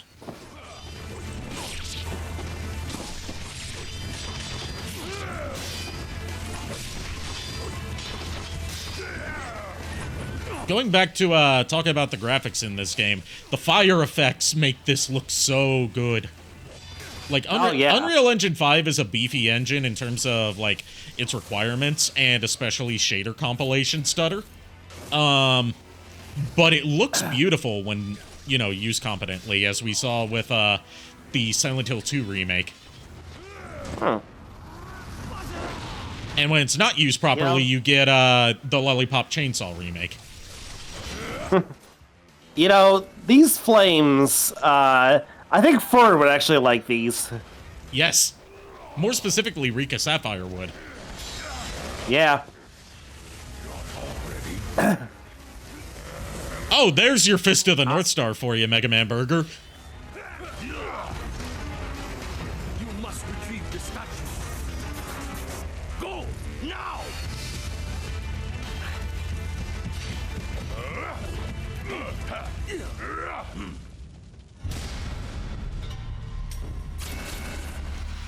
There's your obligatory Fist of the North Star reference. You are already dead. Chapter 3, Thunderclap of Catastrophe. So we're going to New York. This is a globe-trotting adventure as opposed to being confined within one city. Also, this is my favorite of the Greater Fiends, Alexei. He's so theatrical, I love him.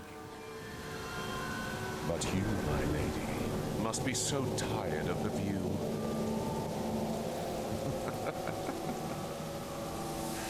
He looks like a fallen angel. He's supposed to. He's the ruler of lightning. Oh, okay. How's that, my dear?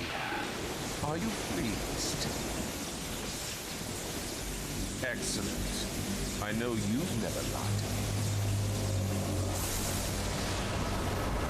me. I mean, hey, he's gotta be pretty charming if he managed to make the Statue of Liberty wet.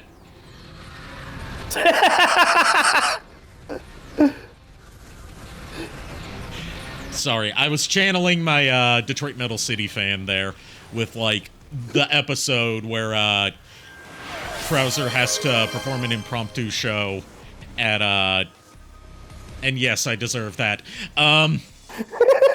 where Krauser has to perform an impromptu solo show at Tokyo Tower, and then it starts raining, and the audience is like, holy shit, Krauser's doing so good that Tokyo Tower's getting wet!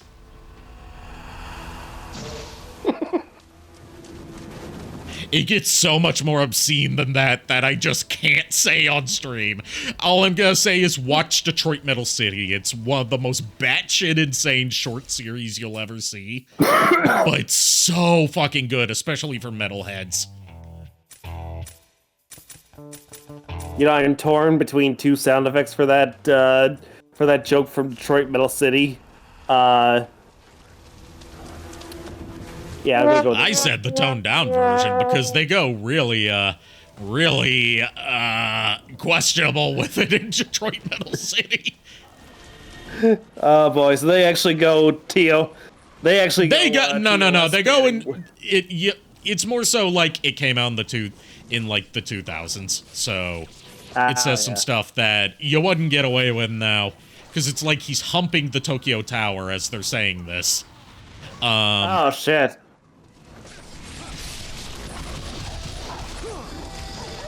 What's a funnier joke, Ninja Gaiden Unleashed or Ninja Gaiden Odyssey? Ninja Gaiden Unleashed because it had... Well, actually, no, they both have New York City-inspired levels. But this would be more Sonic Unleashed in terms of its structure as opposed to Mario Odyssey. Because it's not a series of open worlds. Also, Sonic jokes are inherently more funny than Mario jokes in the long run. Sonic's just more memeable. Yeah.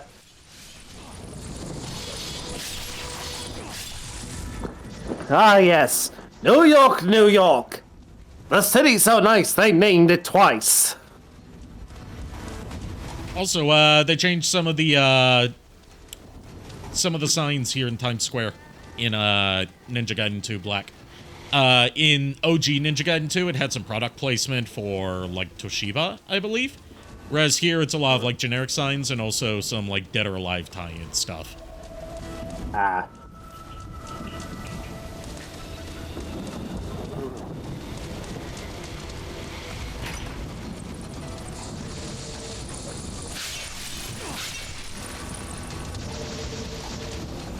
Didn't that just drive you bats? Not anymore. Ba-da-ba-ba-da-ba. Let's look at that. That is some slop-looking pizza. I'm sorry, that does not look like New York-style pizza. Nope, it does not. Oh no, we're gonna need Kier's opinion. What does that pizza look like? Yeah. Also, new weapon, Vigorian Flail, coming back from Ninja Gaiden 1. Nice. Also, DOA book. High-power laptop. Yeah, Yeah, I don't know about that. Apparently that's one of the Dead or Alive tie-ins, because like the evil overlord techno corporation ruling the world in Dead or Alive is called DOA Tech. Oh, okay. And they are the ones who host the Dead or Alive tournaments. Fair enough, because when I heard DOA, my mind went to Dead on Arrival. Yeah, DOA is an abbreviation for the Dead or Alive series. Yeah, it didn't occur to me until after you said Dead or Alive, and I was like, oh yeah. I was thinking Dead on Arrival. Not to be confused with the 80s new wave band Dead or Alive. Who gave us the hit song You Spin Me Round Like a Record. Oh, yep, I remember them.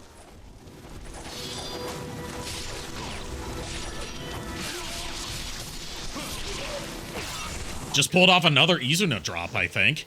By complete accident.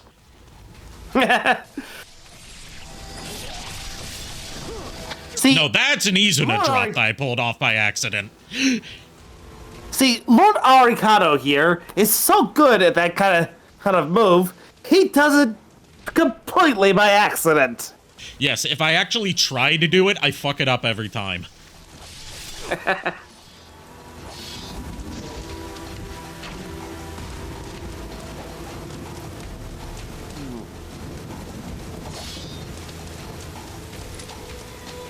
All these doors and nowhere to go but up.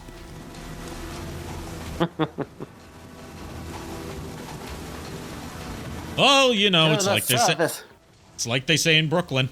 Early to bed, early to catch the worm. Or is it the bagel?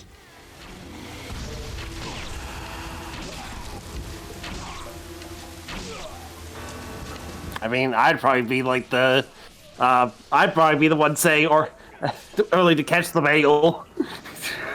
It's a commonly cited in YouTube poops line from the Super Mario World cartoon.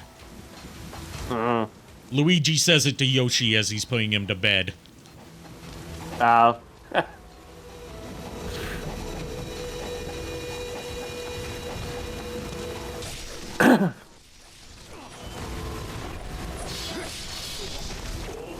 Oh, good job on catching the spam, Saribot. Your Anna XD.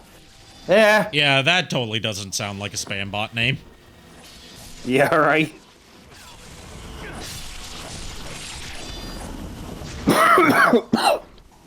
Be gone, bot! We don't say begone thought around here, we just say begone bot. Precisely. Remember, we don't slut shame, we slut appreciate.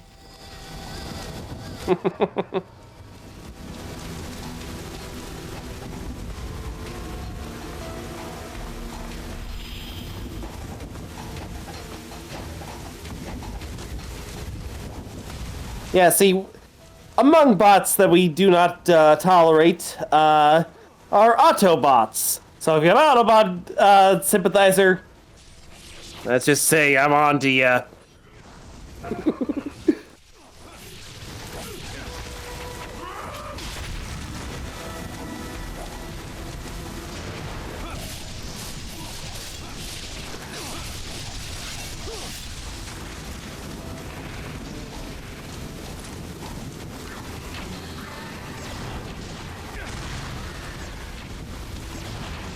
Now, what about these bats here? Do they drive you bats? Do they drive you batty? Arikado is friendly to every demographic except for Autobots. Look, JKR does not speak for me. I speak for him on a lot of things, but that's not one of them. That's a me thing.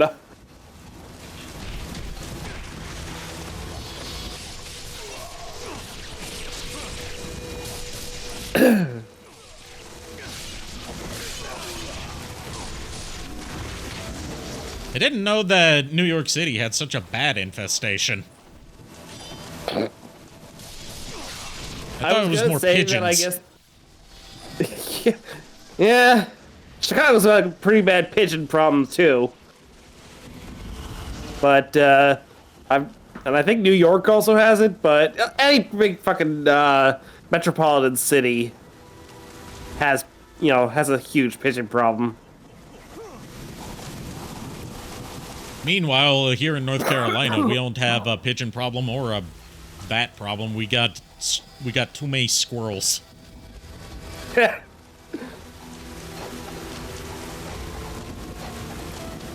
Gotham and New York switched heroes.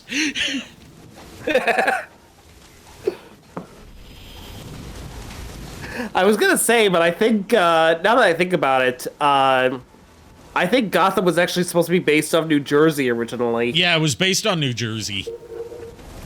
Yeah. So I was gonna make a joke about how it's like, oh yeah, Gotham is New York, but I'm like, wait, it's like, no, that's New Jersey. New York, New Jersey, what's the not... difference? Don't take that seriously, Kier. I know that's a good way to get your ass beat in New Jersey if you're a tourist.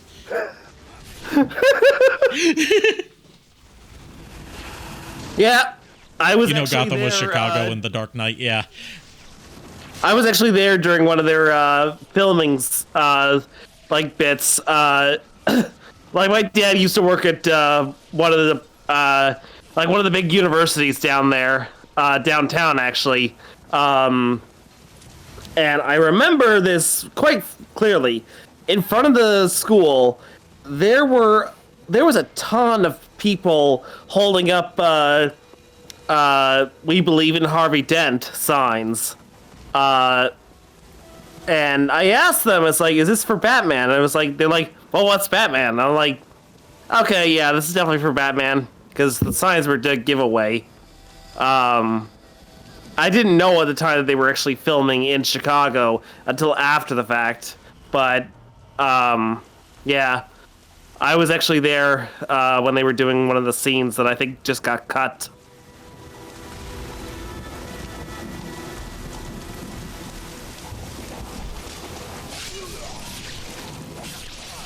I remember Batman Telltale with the option for Harvey being put a dent in crime.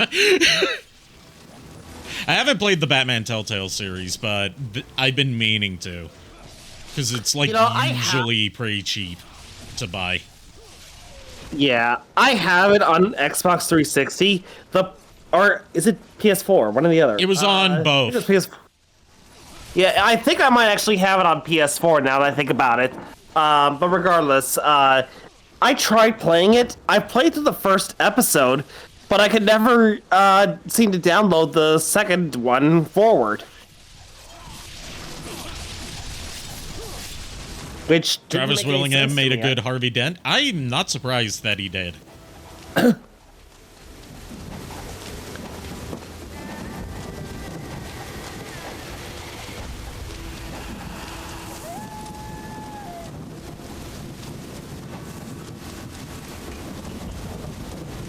Yeah, if if Travis Willingham does go to GhostCon OKC, I'm definitely gonna have Furret get something Menasor or Motormaster related signed.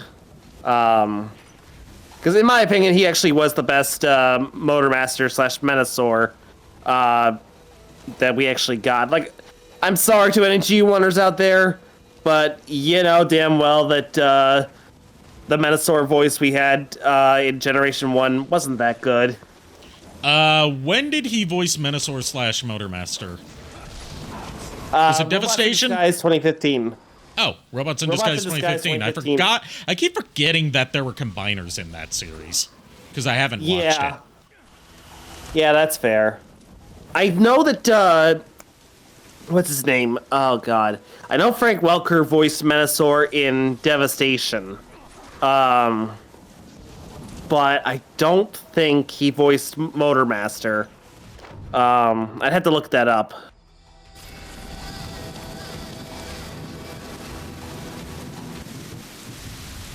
I just know that, apparently, if they were to do Motormaster in, Transformers Animated, he would have been either voiced by or have his voice based on Macho Man Randy Savage.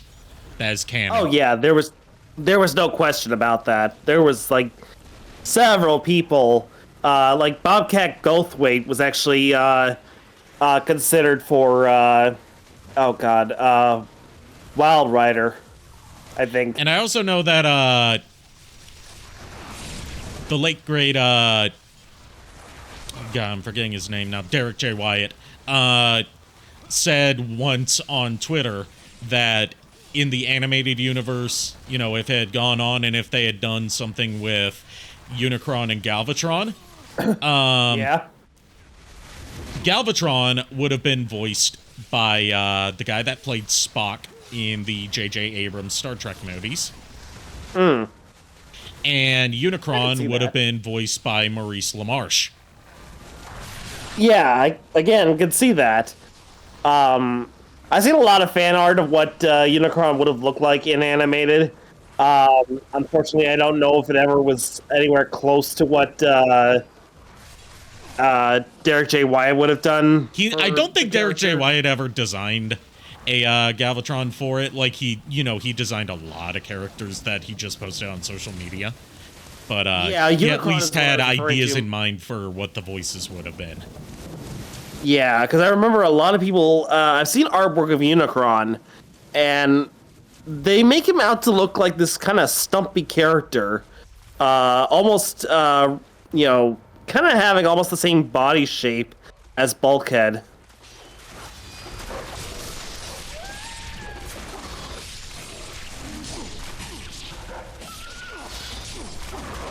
And I'm just thinking, like, that to me is like, I'm sorry, I cannot take that seriously as a Chaos Bringer. I got dogpiled. Dogpiled? Dogpiled. The dogs killed me. Well, hey, you were feeding the wolves. What can I say? They're good boys and they need their schmackos.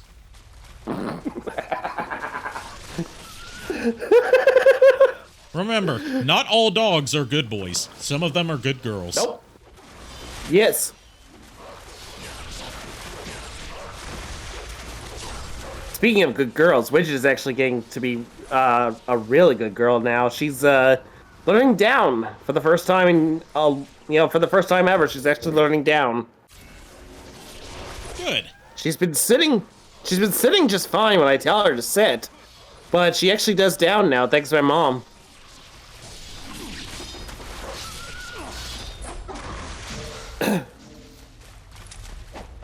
Occasionally she'll go a little nutsy, but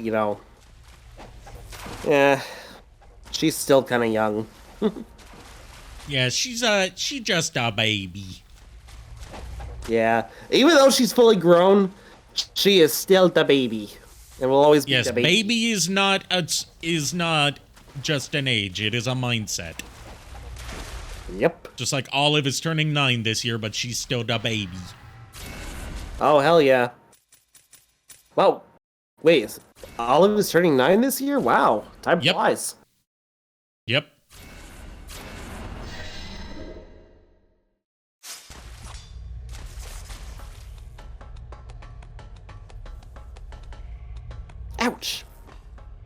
scratched myself, sorry. I was scratching my hair and I scratched a tender side, apparently. But yeah, I was just kind of remembering back to when I visited you back in December, Ari. And Olive acted all sweet and let you rub her and... Yep. And then as soon as you moved, she started borking uncontrollably. Yep. That's just how she is with strangers. Yeah, I get that. If you visit often enough, she'll get excited to see ya. Yeah, but I don't come out there often enough. Why not? I mean, it's just a walk down the street, right? I don't know directions. I'm no geographist. Oh, jeez. I mean, unless someone were to load me in a cannon and then shoot me towards the castle, it's not exactly a walk for me. I mean, look at me. I just roll.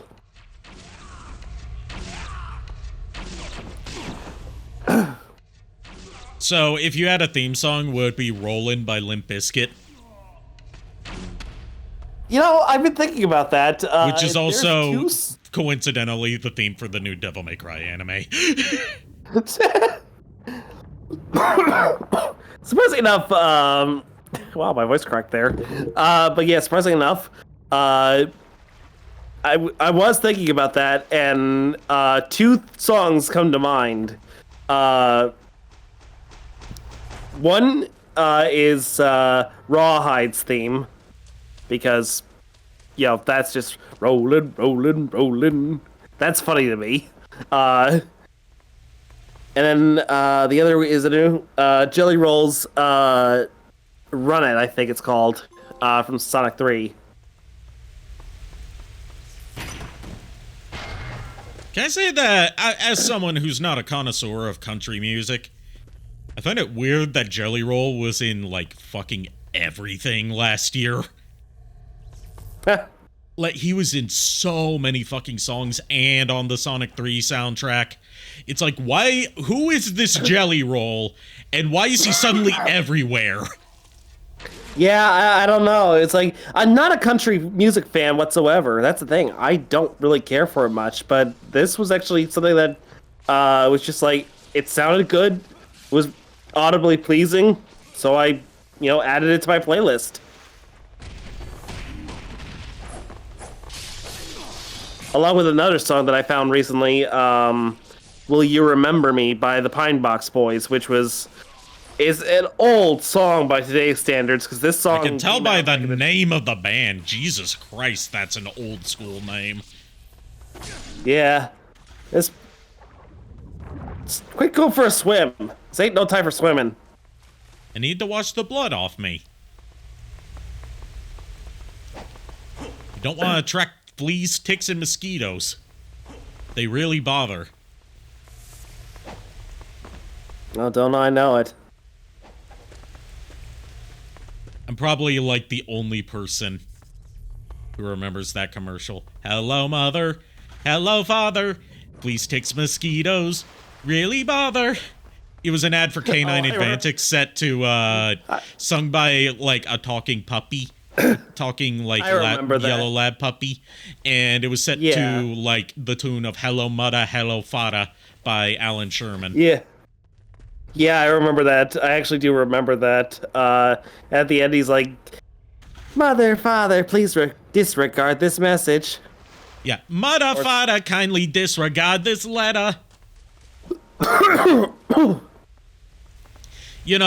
If there's anything that 1950, like, late 50s, early 60s novelty hits assure me of, it's that back then, everything might have been shit, but at least the whole thing of you didn't need to be a at all talented singer in order to have a hit song goes back decades. It's not a new invention. Yeah. Because Alan Sherman could not sing.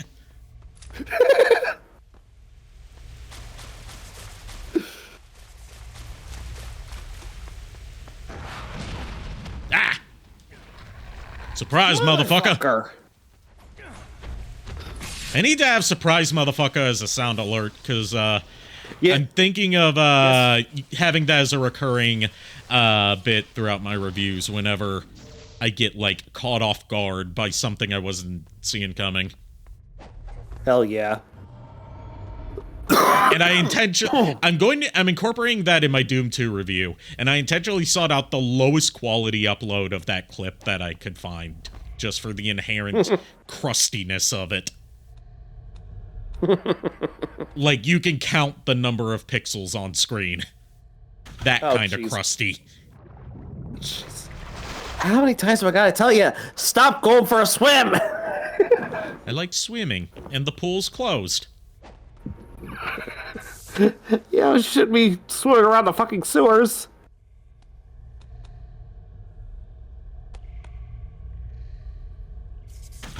I'm trying to remember the button to turn around. Oh. I'm thinking like you did that on purpose. That is such a funny line, honestly. I know it's from Dexter, and I don't know the context of it, because I've never seen Dexter. I've just seen it in so many memes that if I were to watch the episode of Dexter that it's from, I would not be able to take it seriously. It's been ruined for me forever. What'd you get? Lives of the Thousand Gods, which gives a permanent health increase. Oh, okay. And I've collected a few Life of the Gods. If you collect 9 Life of the Gods, then it also gives you a permanent health increase. Lives of the Thousand Gods just gives it to you instantly, but they're placed in specific locations. I see. Think of them like blue orbs in Devil May Cry. Except you need to collect a lot more pieces to use them. Whereas in Devil May Cry, you only need to collect 4 blue orb pieces to get a health increase. Why, Ryu, you found one of the crystal skulls! I've been searching high and low for these. The more you bring me, the bigger of a discount I'll give you.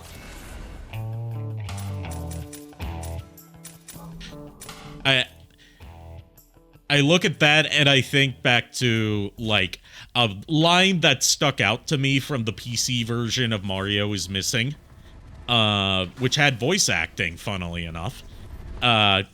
Most people remember the PC version of Mario is Missing for being the game that gave us the sprite that spawned the Ouija meme.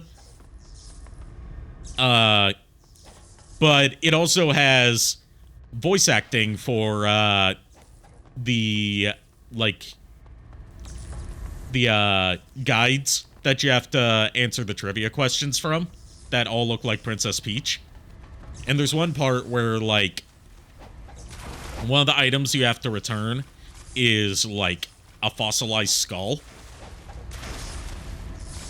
And, the question that this Princess Peach-looking help desk lady asks you in just, 90s voice acting is, how old is that skull you're holding?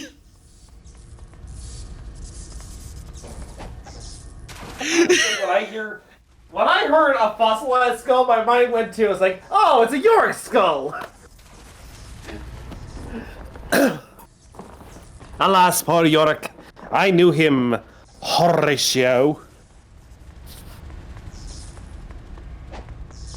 Horatio, more like I'll ratio you.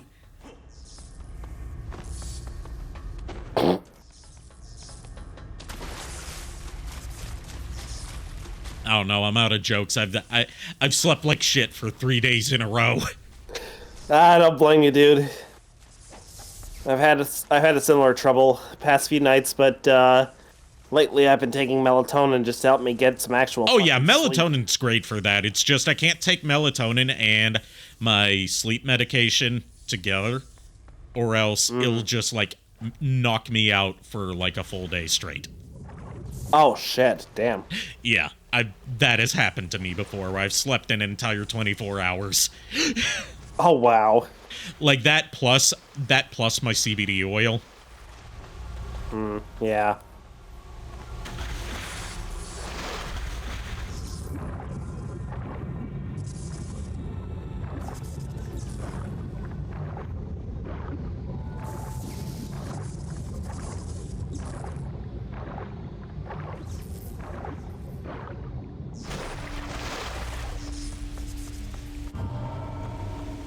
Oh yeah, another reason that I can't take the surprise motherfucker line seriously if I were to actually watch Dexter and get to the episode where that happens is there was this old, back when Vine was a thing, I never watched Vine, but I saw this uploaded on YouTube years later, of like a guy building off of the surprise motherfucker thing where it's like, surprise motherfucker, and then he's like dressed as an office worker and he's holding some like pencils and stuff. Supplies, motherfucker.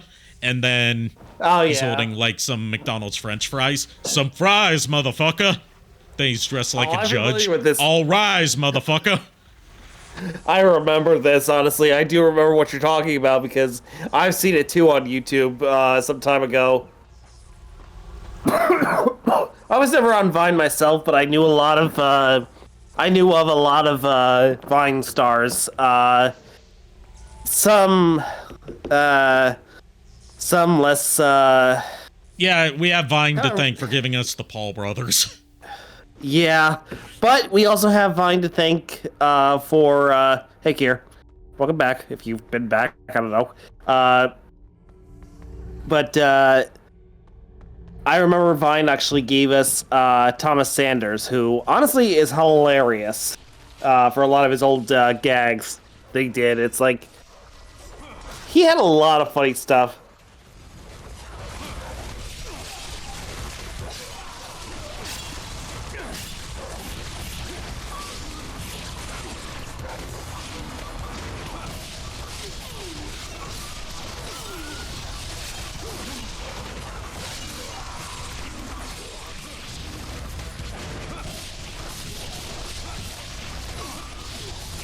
So what are you, like, in the void between dimensions, Kier?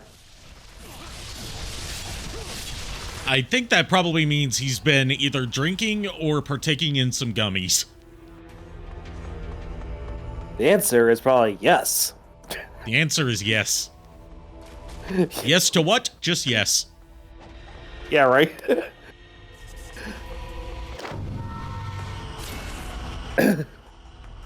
Ow.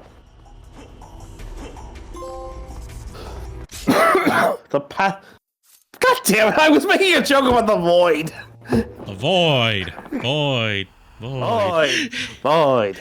Do you even know where I got that void thing from?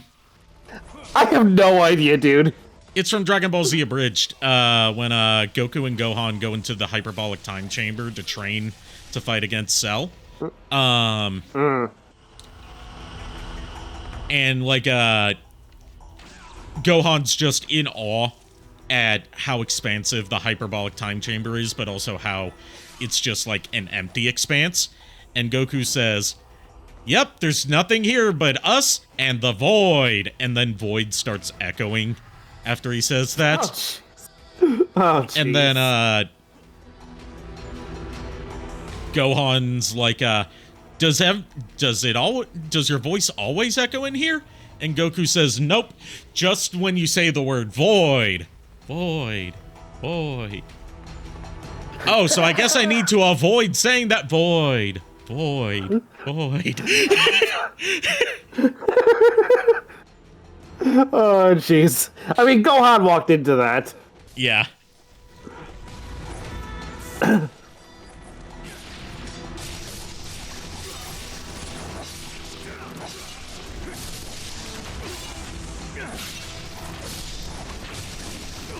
The one thing I'm bummed we didn't really get out of Team 4-Star, even in the Boo bits, was we didn't really get to see what they would have done with the Great Saiyaman. Yeah. Because that's one of my favorite things Adult Gohan does. Like, a lot of the fans like to make fun of the Great Saiyaman. I'm like, nah, this is cool. This is cool. It's dweeby, but it's cool. Gohan's becoming a superhero.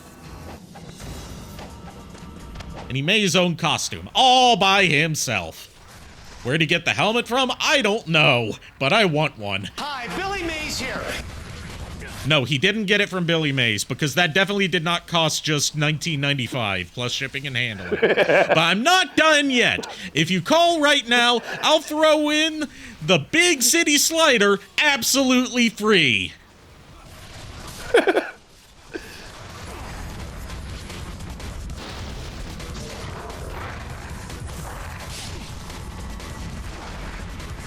Oh, jeez.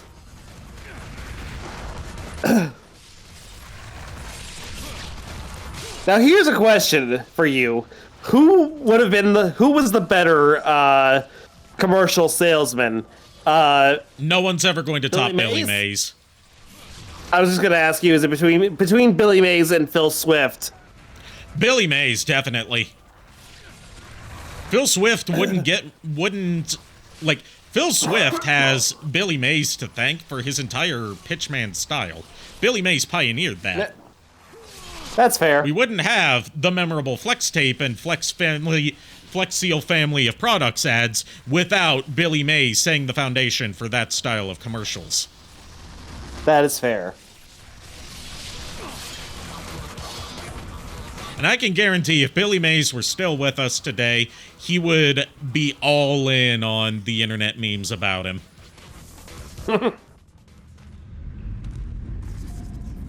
Well, you know, best thing I can say about the two of them, they are better people than Vince Offer. Yeah, Vince Offer's a shit. Not a piece of shit, a whole shit. Yeah. The actual fuck? What did I look at? The boss for this stage.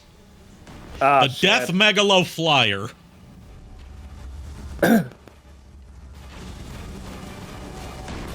It looks like it's made out of metal.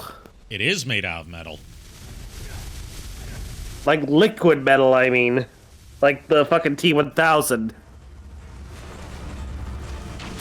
If I remember correctly, in the original Ninja Gaiden 2, instead of fighting this thing, we fought the Death Worm, and it was considered such a bad boss fight, even by hardcore fans of OG Ninja Gaiden 2, that's one of the few changes Sigma made that everyone thinks is an actual improvement.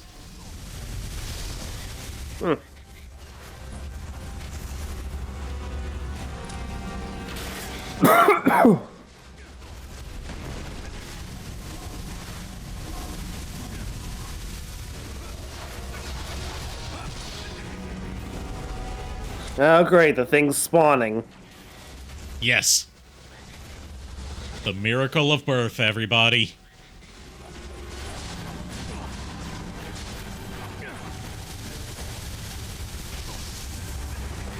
One of these things is bad enough. We don't need a whole swarm of these motherfuckers.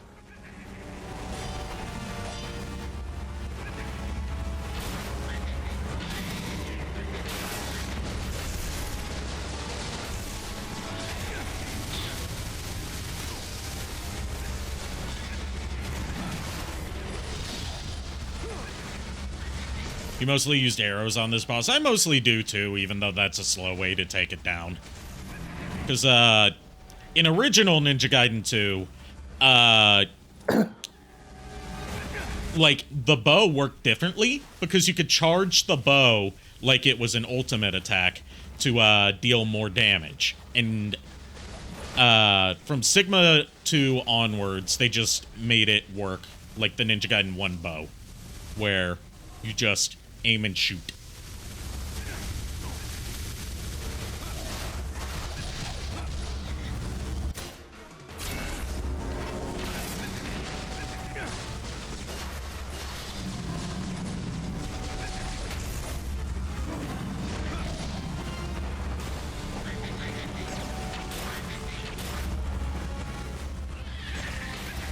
That's a face only a mother could love, but apparently it is the mother.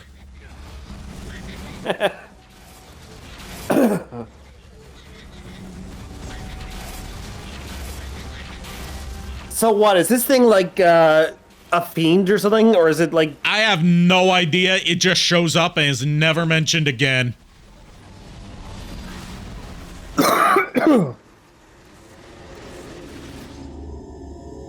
Let me guess, you are dead, no big surprise? I was actually gonna say, well, shit. Yeah, that move deals damage like a motherfucker.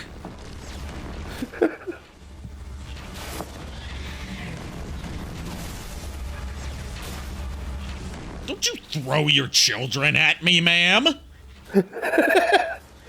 Excuse me, sir or madam. Do you require medical resistance? Ma'am, please calm down. Your CD tray is not a cup holder. I cannot help you clear your browser cache. No, I am not in India. I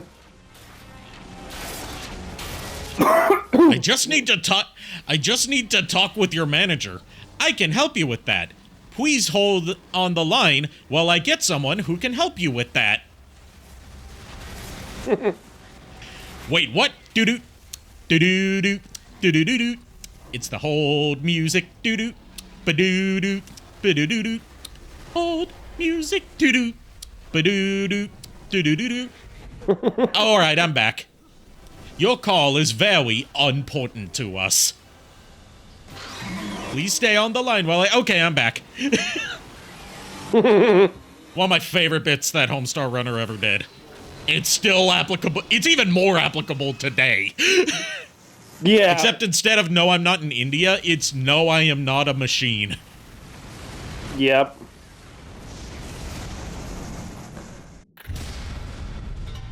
Oh, you finally killed it. Yes. Through the power of arrows. It got arrowed, as Strong Bad would say.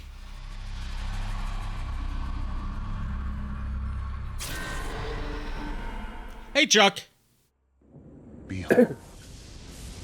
The true world has begun to stir from its prolonged torpor.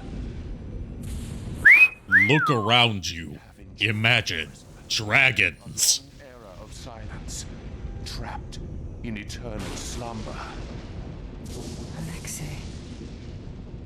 Yet, even the deepest slumber can be disrupted by a single strike of lightning.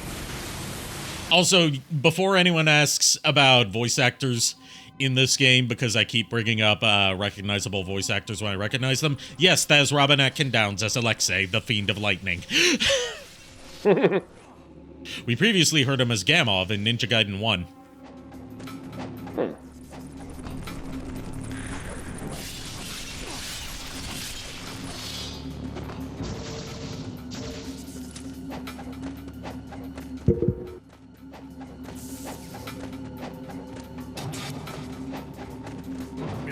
Did we see the post on the TF Skybound server last night? Yes, I did.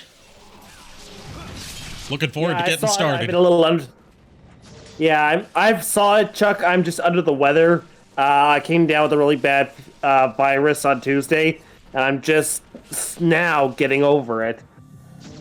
Yeah, he wants to be at his full vocal capacity before he records anything, so he doesn't sound sickly in recordings. Right.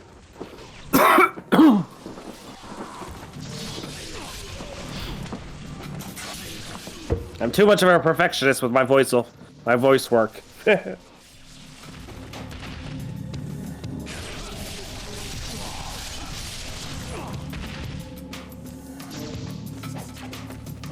Chuck, did you hear the announcement that I made?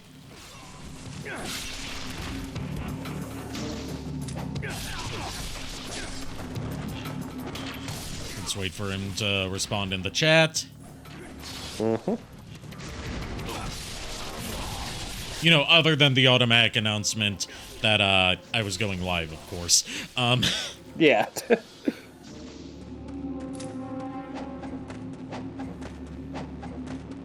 Can I do my own effects for Soundwave and... No, you didn't? Yes, I can do my own effects for Soundwave. I would be glad to, especially because I'm, you know, further refining my Soundwave effects. And second, my announcement is that Shadow the Hedgehog is a bitch-ass motherfucker! He pissed on my fucking wife! I fucking knew you were gonna go there. I didn't want to spoil the joke.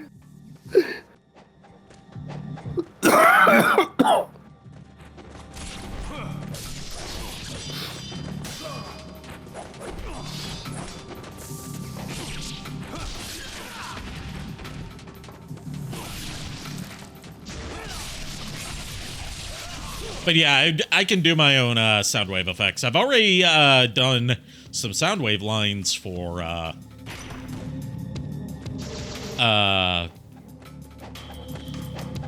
for another project where I did the effects on my own. No, he fucked my crops and stole my wife. Get it right, man? No. That's a different person's announcement. Now, Eggman's announcement is that Shadow pissed on his fucking wife. He took his hedgehog fucking quilly dick out, and he pissed on my wife, and he said his dick was this big. And I said, that's disgusting, so I'm making a call-out post on my Twitter.com.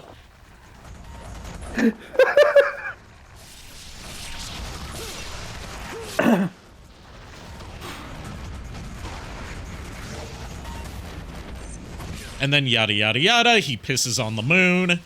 And then, you have 23 hours before the piss droplets collide with the earth. Now get the fuck out of my sight before I piss on you too.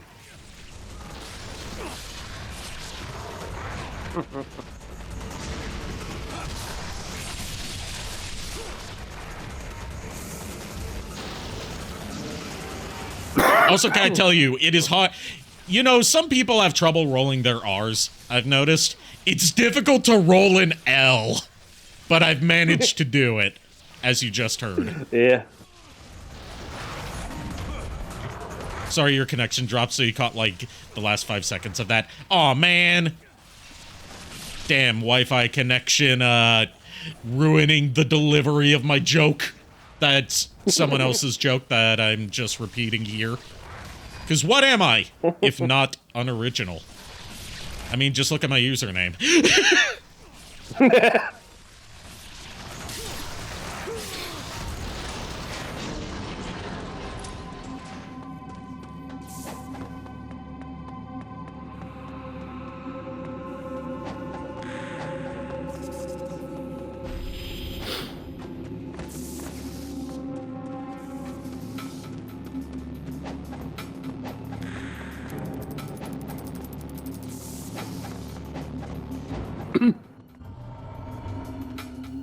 Also, we got another DOA tech product. We got the DOA 208. Compose your style. Also, $19.99 for a pizza is disgusting, especially when it's that. That does not look like a proper New York pizza. That is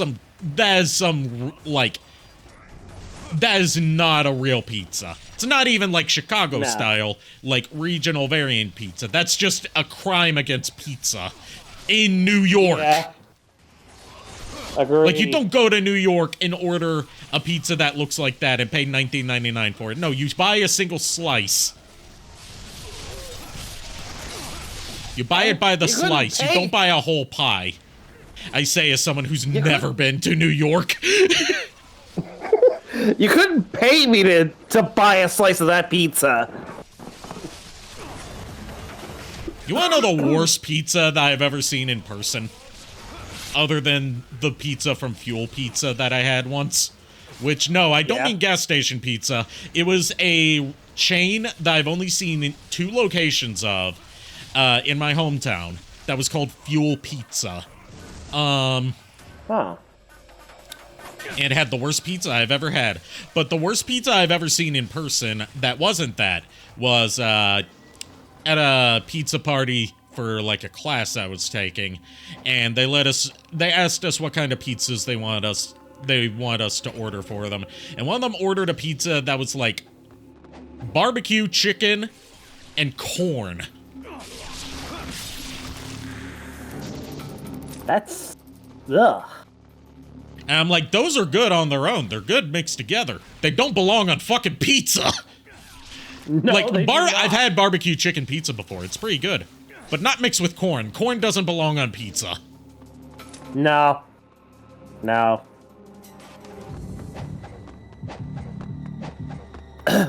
What is this, Brazilian pizza? Nah, if it was Brazilian pizza, it would be cooked on a trash fire. Like in that video. Yeah. No offense to my... Apparently, I do have a Brazilian audience from one of the streams I had a while ago where one of the viewers said that he was Brazilian. So apparently I do have some Brazilian viewers. Then again, everyone has Brazilian viewers, and no one knows how they got them. It's just one of the mysteries of Brazil that will never be answered. But, that specific Brazilian pizza was apparently considered trash even by Brazilian pizza standards. Oh, jeez.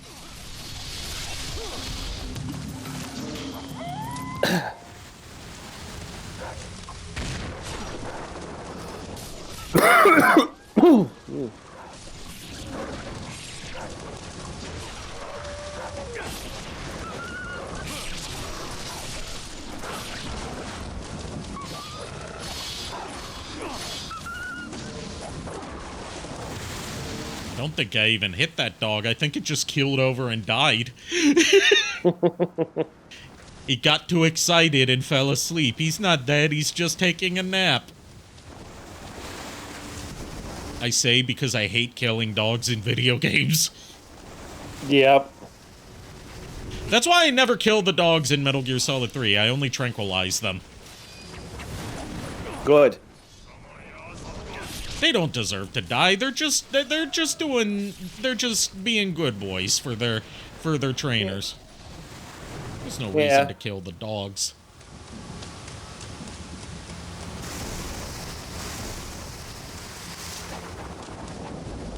Now, here's a high-pitched sound only you can hear.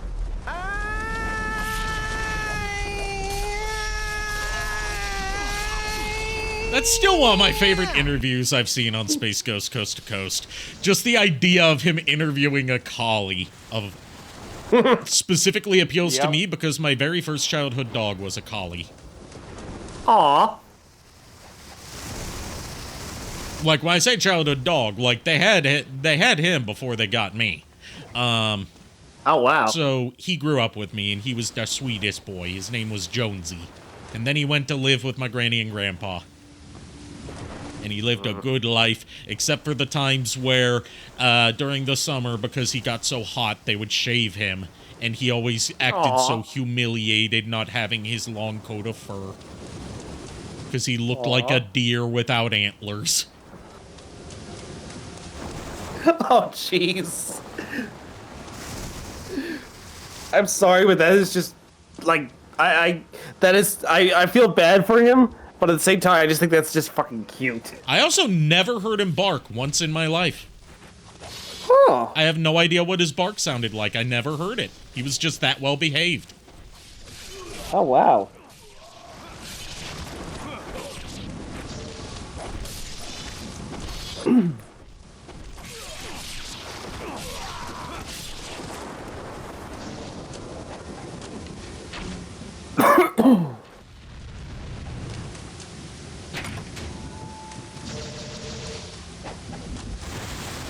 But yes, the context for that sound alert is that Space Ghost was interviewing Lassie.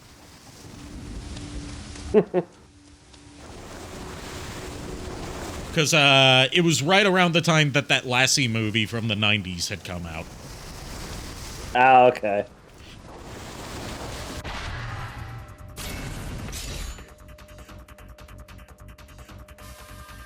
You know, during that odd trend of 90s movies doing theatrical adaptations of old 1950s TV shows. Like, they also did a, You're Going to Have JKR play Devastator. Nice. But yeah,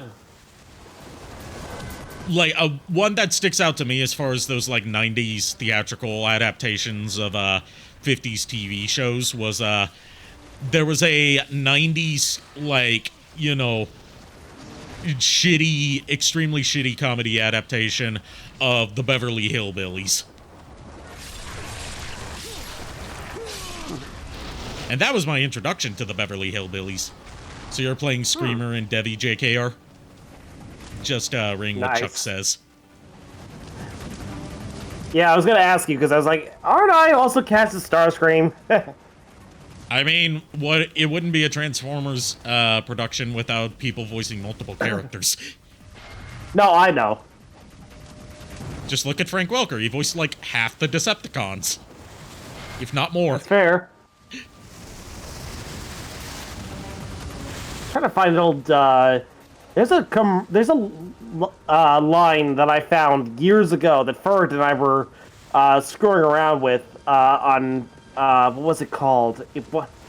Dub Smash. That's what it was called back in the day. It was like a whole begging just to eat, but you know who does that? Lassie. She always gets a treat, but I can't remember the full line. Crystal Skull, doesn't that belong to some aliens? The Crystal Skulls, they don't say where they come from, but we know that Muramasa's collecting them, so the more that we collect, the bigger the shop discount we get. Huffer was played by Frank? Yep. Frank Welker played a lot of characters in G1. Yep. Besides, just Megatron and Soundwave, which are the ones that he's most remembered for playing on that show. Right. Scarred on me.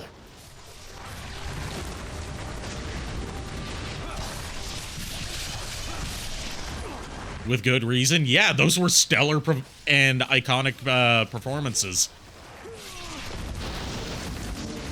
Dude's a legend. Mm-hmm.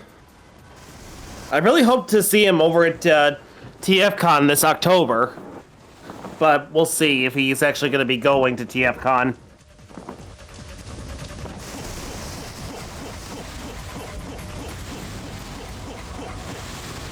I feel like you can make a beat out of Ryu wall jumping like that. Yeah, I was going to say the same thing. Because there's a good rhythm to it. Yep. Man, if only I weren't too lazy, I would take that. I would make, like, a YouTube poop music video out of just sounds Ryu makes. Like, my favorite YouTube poop music videos are the ones where every instrument in the song is taken from, like, the source material. I Teach Vader is really good at those, where he takes stuff like, characters saying anything with the letter S in it, and using that as a hi-hat on a drum. Or, using just random, syllables that Robotnik has said as synthesizers.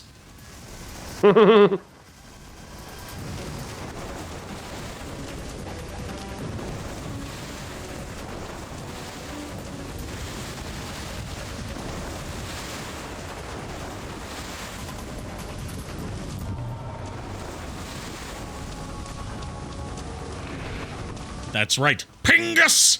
Snooping as usual, I see. The internet has ruined everyone's ability to take that scene seriously. Not that you were supposed to take it seriously, it's a comedy. But, like... Snooping as usual, yes. I see. I wish that Long John Baldry had lived to see the age of YouTube poop. So we could get his thoughts on it. It's unfortunate that he passed away before YouTube even came out. Yeah. We'll never get to hear his thoughts on the Pingus meme and the whole, like, rediscovery and reevaluation and new, like, unironic fandom that his portrayal of Robotnik has garnered.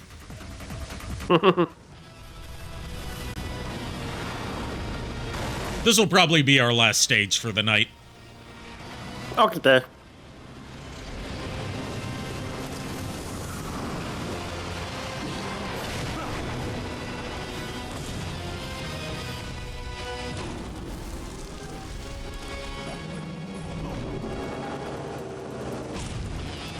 Ow.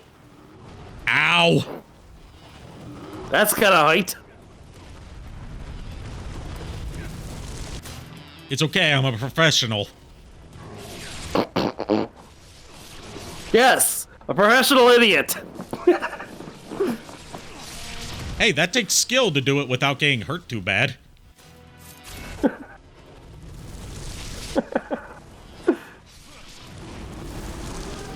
The meat monster. He does look like he's made out of raw meat. It's supposed to be like an ogre type thing. Yeah.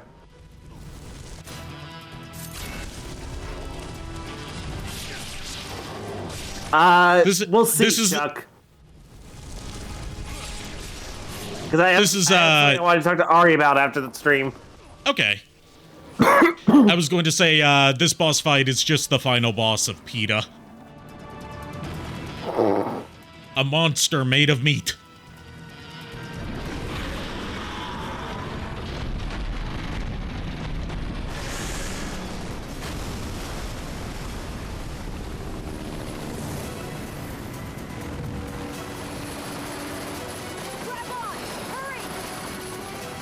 You know, as much as word that I can't say on Twitch without getting in trouble over Rachel from Ninja Gaiden 1, Sonya is definitely the more competent in terms of, like, on-screen story stuff. Partly because she doesn't spend most of the game captured.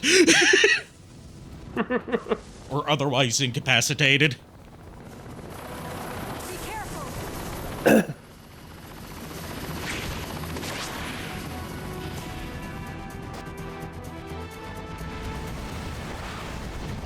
Well, you see, Chuck, the reason why it took me quicker to answer that message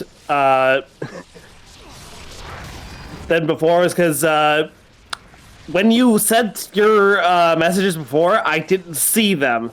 Ari was reading them to me because I was actually looking at a different window for a moment.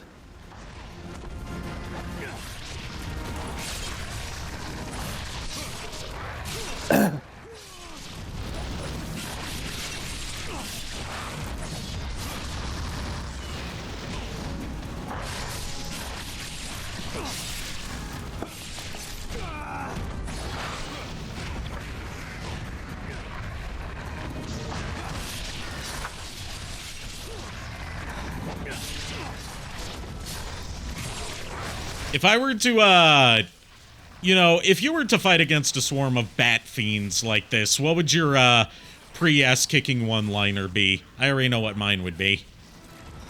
What? Hey, bada bada bada bada bada! I never said I was good at pre-ass-kicking one-liners. I'm not an action hero.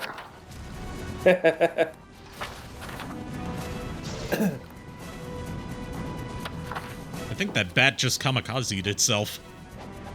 Huh. All the other streams, it took 30 seconds before we saw a response. No. There's a stream delay between, like, when we see your messages and when they come through with us reading them on stream. I optimized my settings further so we're not dropping as many frames and not getting delayed nearly as much, which is part of why our response time between, like, when we see them and when it comes through on your viewer end of the stream is a lot lower.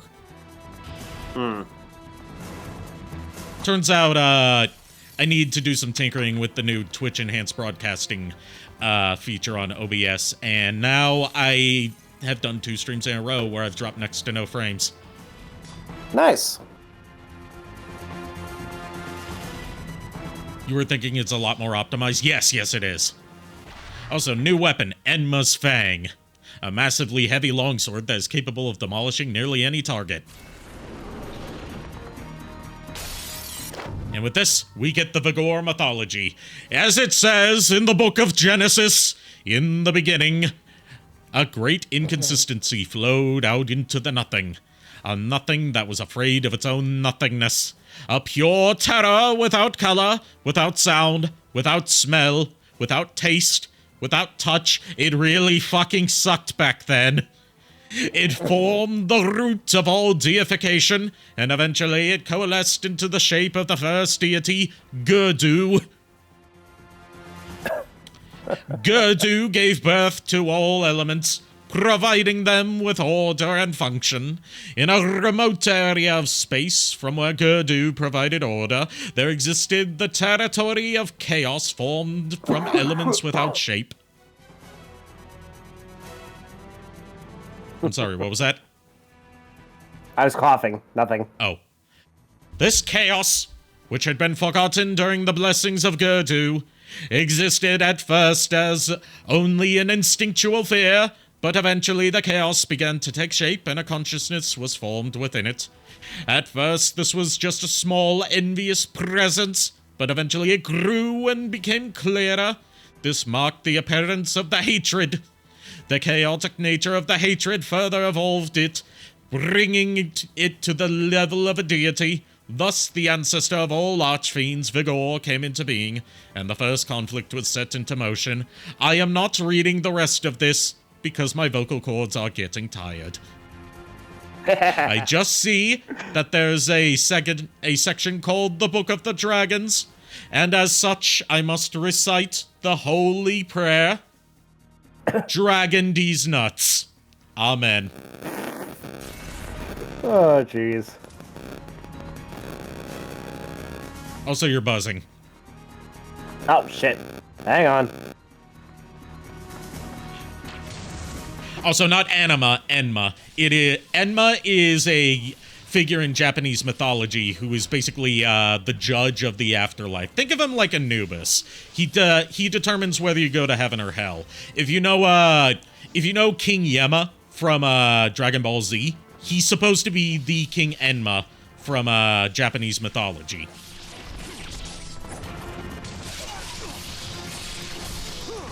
And if you know Ko-Enma from Yu Yu Hakusho, he's supposed to be King Enma's son. Is that better? Yes.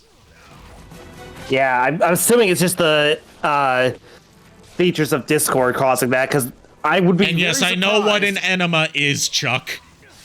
I unfortunately know what an enema is, thanks to the Cinema Snob reviewing a adult film based on a real story about the Illinois enema bandit.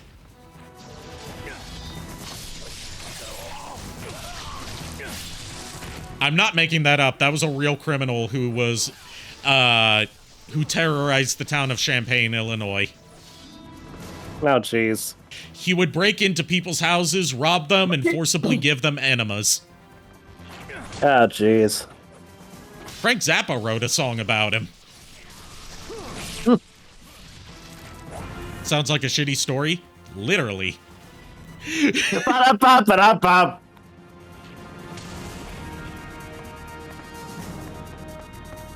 Oh, jeez.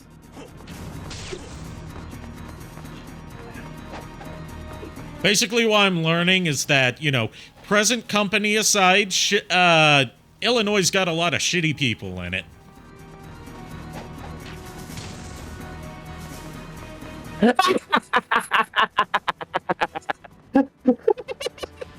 was bad. Yes. It was a shitty joke. I agree. God damn it.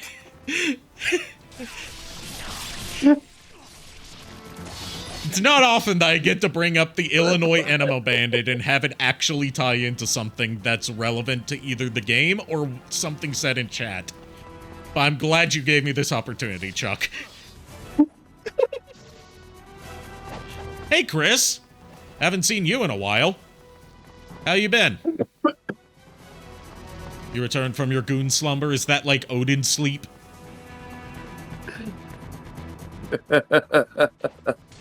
Is that like Odin sleep, but after you've had too much post-nut clarity? God damn it.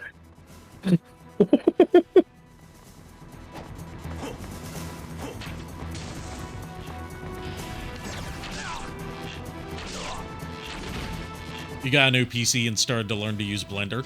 Oh, interesting. That's really cool. I would love to learn how to use Blender. Partly for VTubing stuff and partly for, you know, just to have a marketable skill.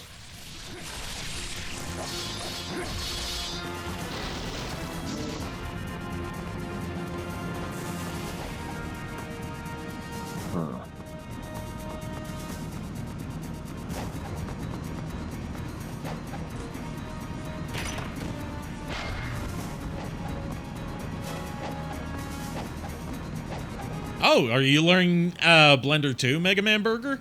Wow, a lot of people learning Blender. Makes sense because it's free.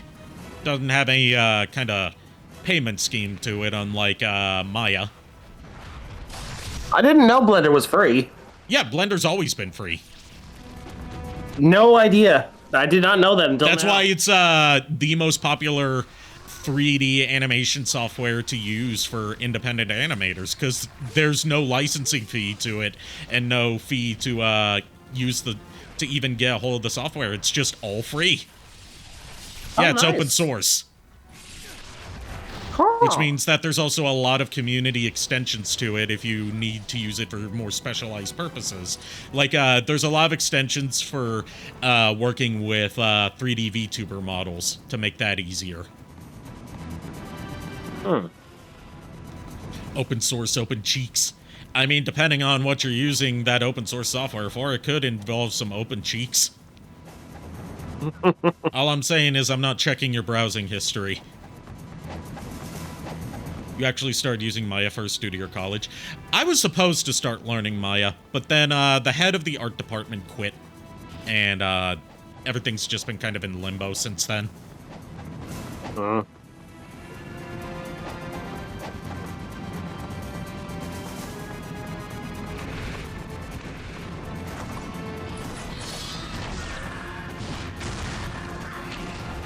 Yes, we know, Kier. Blender is free. We've been saying Blender is free.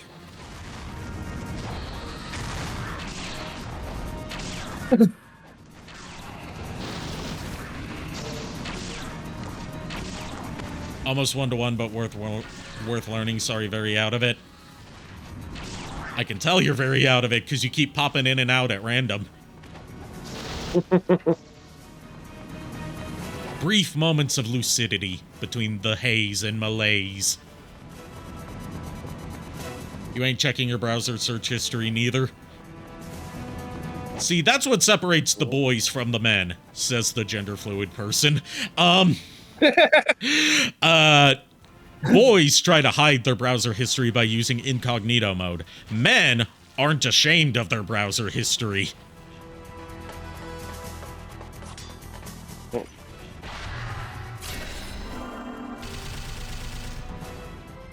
Your ghost, please don't tell the ghost boosters.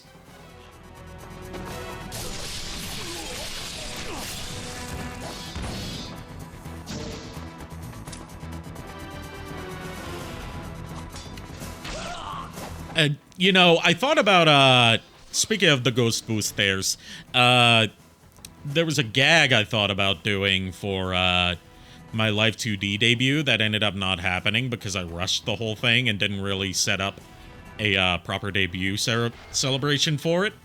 As I am wont to do. But I planned on doing, like, celebrating my new model with some karaoke. And I would do karaoke of the entire Super Ghostbusters album. Which I have found karaoke tracks for. Nice. It's like, I'm going to do some karaoke. This one's a classic. This one's an oldie but a goodie. Or at least it's an oldie where I come from. And then just like 20 plus minutes of Super Ghostbusters.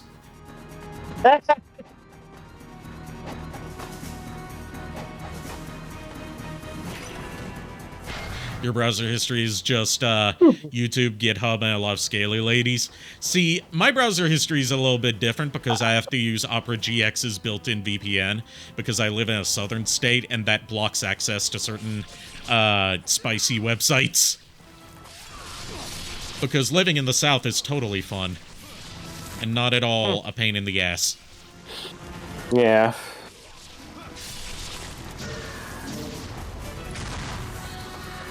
You know, Ari, once, use Tor browser? I don't use Tor because I know that I know I'm stupid enough that if I follow the wrong link on Tor, I'm going to, like, end up, like, accidentally ordering a hit on myself and not know how to cancel it. Oops. Yeah, maybe someday, Ari, we'll arrange for the castle to move its way up north. I would love that, but at the same time, that would mean leaving behind Southern-style sweet tea. So I guess I'll have to bring that part of my culture with me. Hey, I won't be able to get it at restaurants, except Popeyes still has it in the north. Oh, that's good. Yeah. But that would also mean leaving behind Bojangles, the best chicken restaurant. I think, from what I heard, Bojangles was actually branching out into other states. I've heard that, but I haven't been to the north recent enough to know how that played out. Yeah, Tour's a red flag for some people, just like a telegram that weighs 90 gigabytes. Yeah. I'm aware of what Tor is used for. You never had Hood Corner Store chicken? You're right, I haven't. I'm talking about, like, chicken fast food restaurants, not, you know, corner stores or mom and pop shops or food carts. Those are in their own separate category of chicken. Yeah. Anyway, basically what these lore dumps we've been getting in this stage are explaining is it's retconning, like, Vigor as the ruler of all fiends, and saying that, like, when he died, birthed from his body was the Archfiend, Bazda, who is the one that the villains are trying to resurrect. Now, how does that tie into the fact that we fought and killed Vigor in Ninja Gaiden 1? I don't know.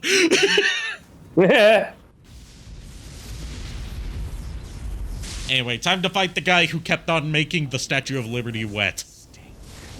The repugnant stench of the dragon lineage.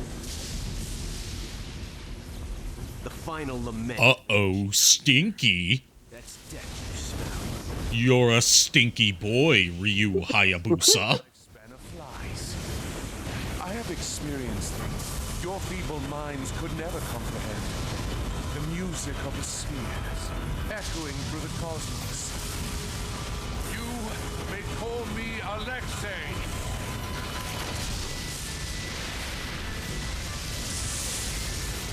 One of the four greater fiends, and master of lightning. You can really hear the Robin Atkin Downs-ness of his voice in that line. If you've heard him as either Travis Touchdown or as Kazuhira Miller. Monkeys. Monkey. Monkey.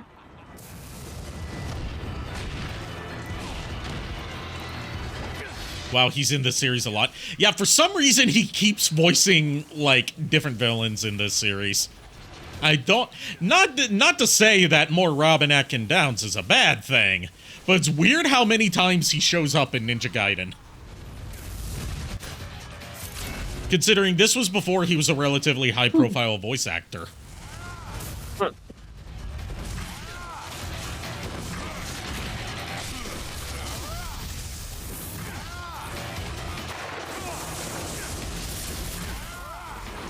If I had a nickel. Yeah, but I don't carry coins with me anymore. I don't carry cash with me most of the time. Everyone pays with debit cards nowadays, or PayPal. Yeah. Or, you know, in my area, you can occasionally find, like, corner stores that accept Bitcoin. I'm like, how the fuck does that even work? The answer is not very well. It. Such is the fragility of evil. Ryu Hayabusa, you will pay for your sin. I fell for hours! Hours, long time. Their balls dropped. What happened? Did your balls drop off? Hmm?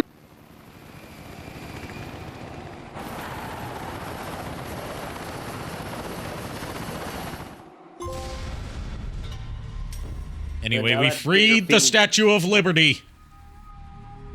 Yeah, now it can continue to fiend. still not be a place that you're allowed to visit in person. Okay, no, this will be my last... No, I'll save this for when Cloud shows up sometime. Because this is Momiji's stage. And I know Cloud is a Momiji fan.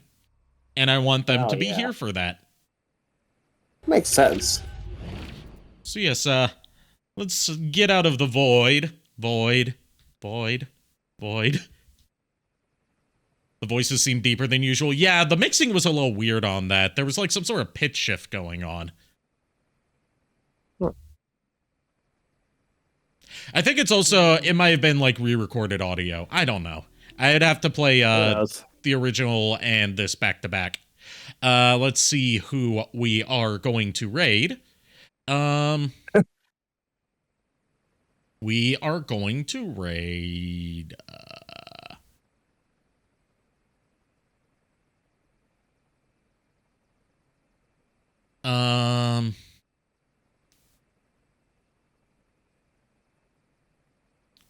We're going to raid General Gravy, who is playing Outer Wilds. They are part of the Eldenwood team. Like yours truly. Nice. So, let's see. That's how you spell their name. There's an E in it that I almost forgot.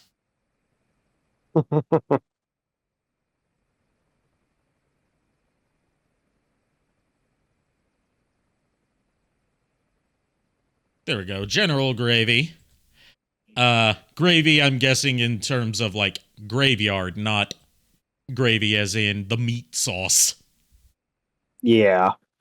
There's an E in it, then yeah, with an E at the end of it before the Y. Yeah, that sounds more like it's a grave sort of thing. And they're on VRB right now, so hopefully they'll be in for a good surprise. Make sure to give them a warm welcome, everyone. Thank you for tuning in. Thank you to JKR for joining me tonight. I'll see you tomorrow night with whatever I end up streaming, because I haven't planned it yet. Keep an eye out for the schedule, because things are kind of up in the air right now. Until then, unpleasant dreams. Well, we're the boys of chorus. We hope you like our show. We know you're rooting for us, but now we have to go. Good night, everybody.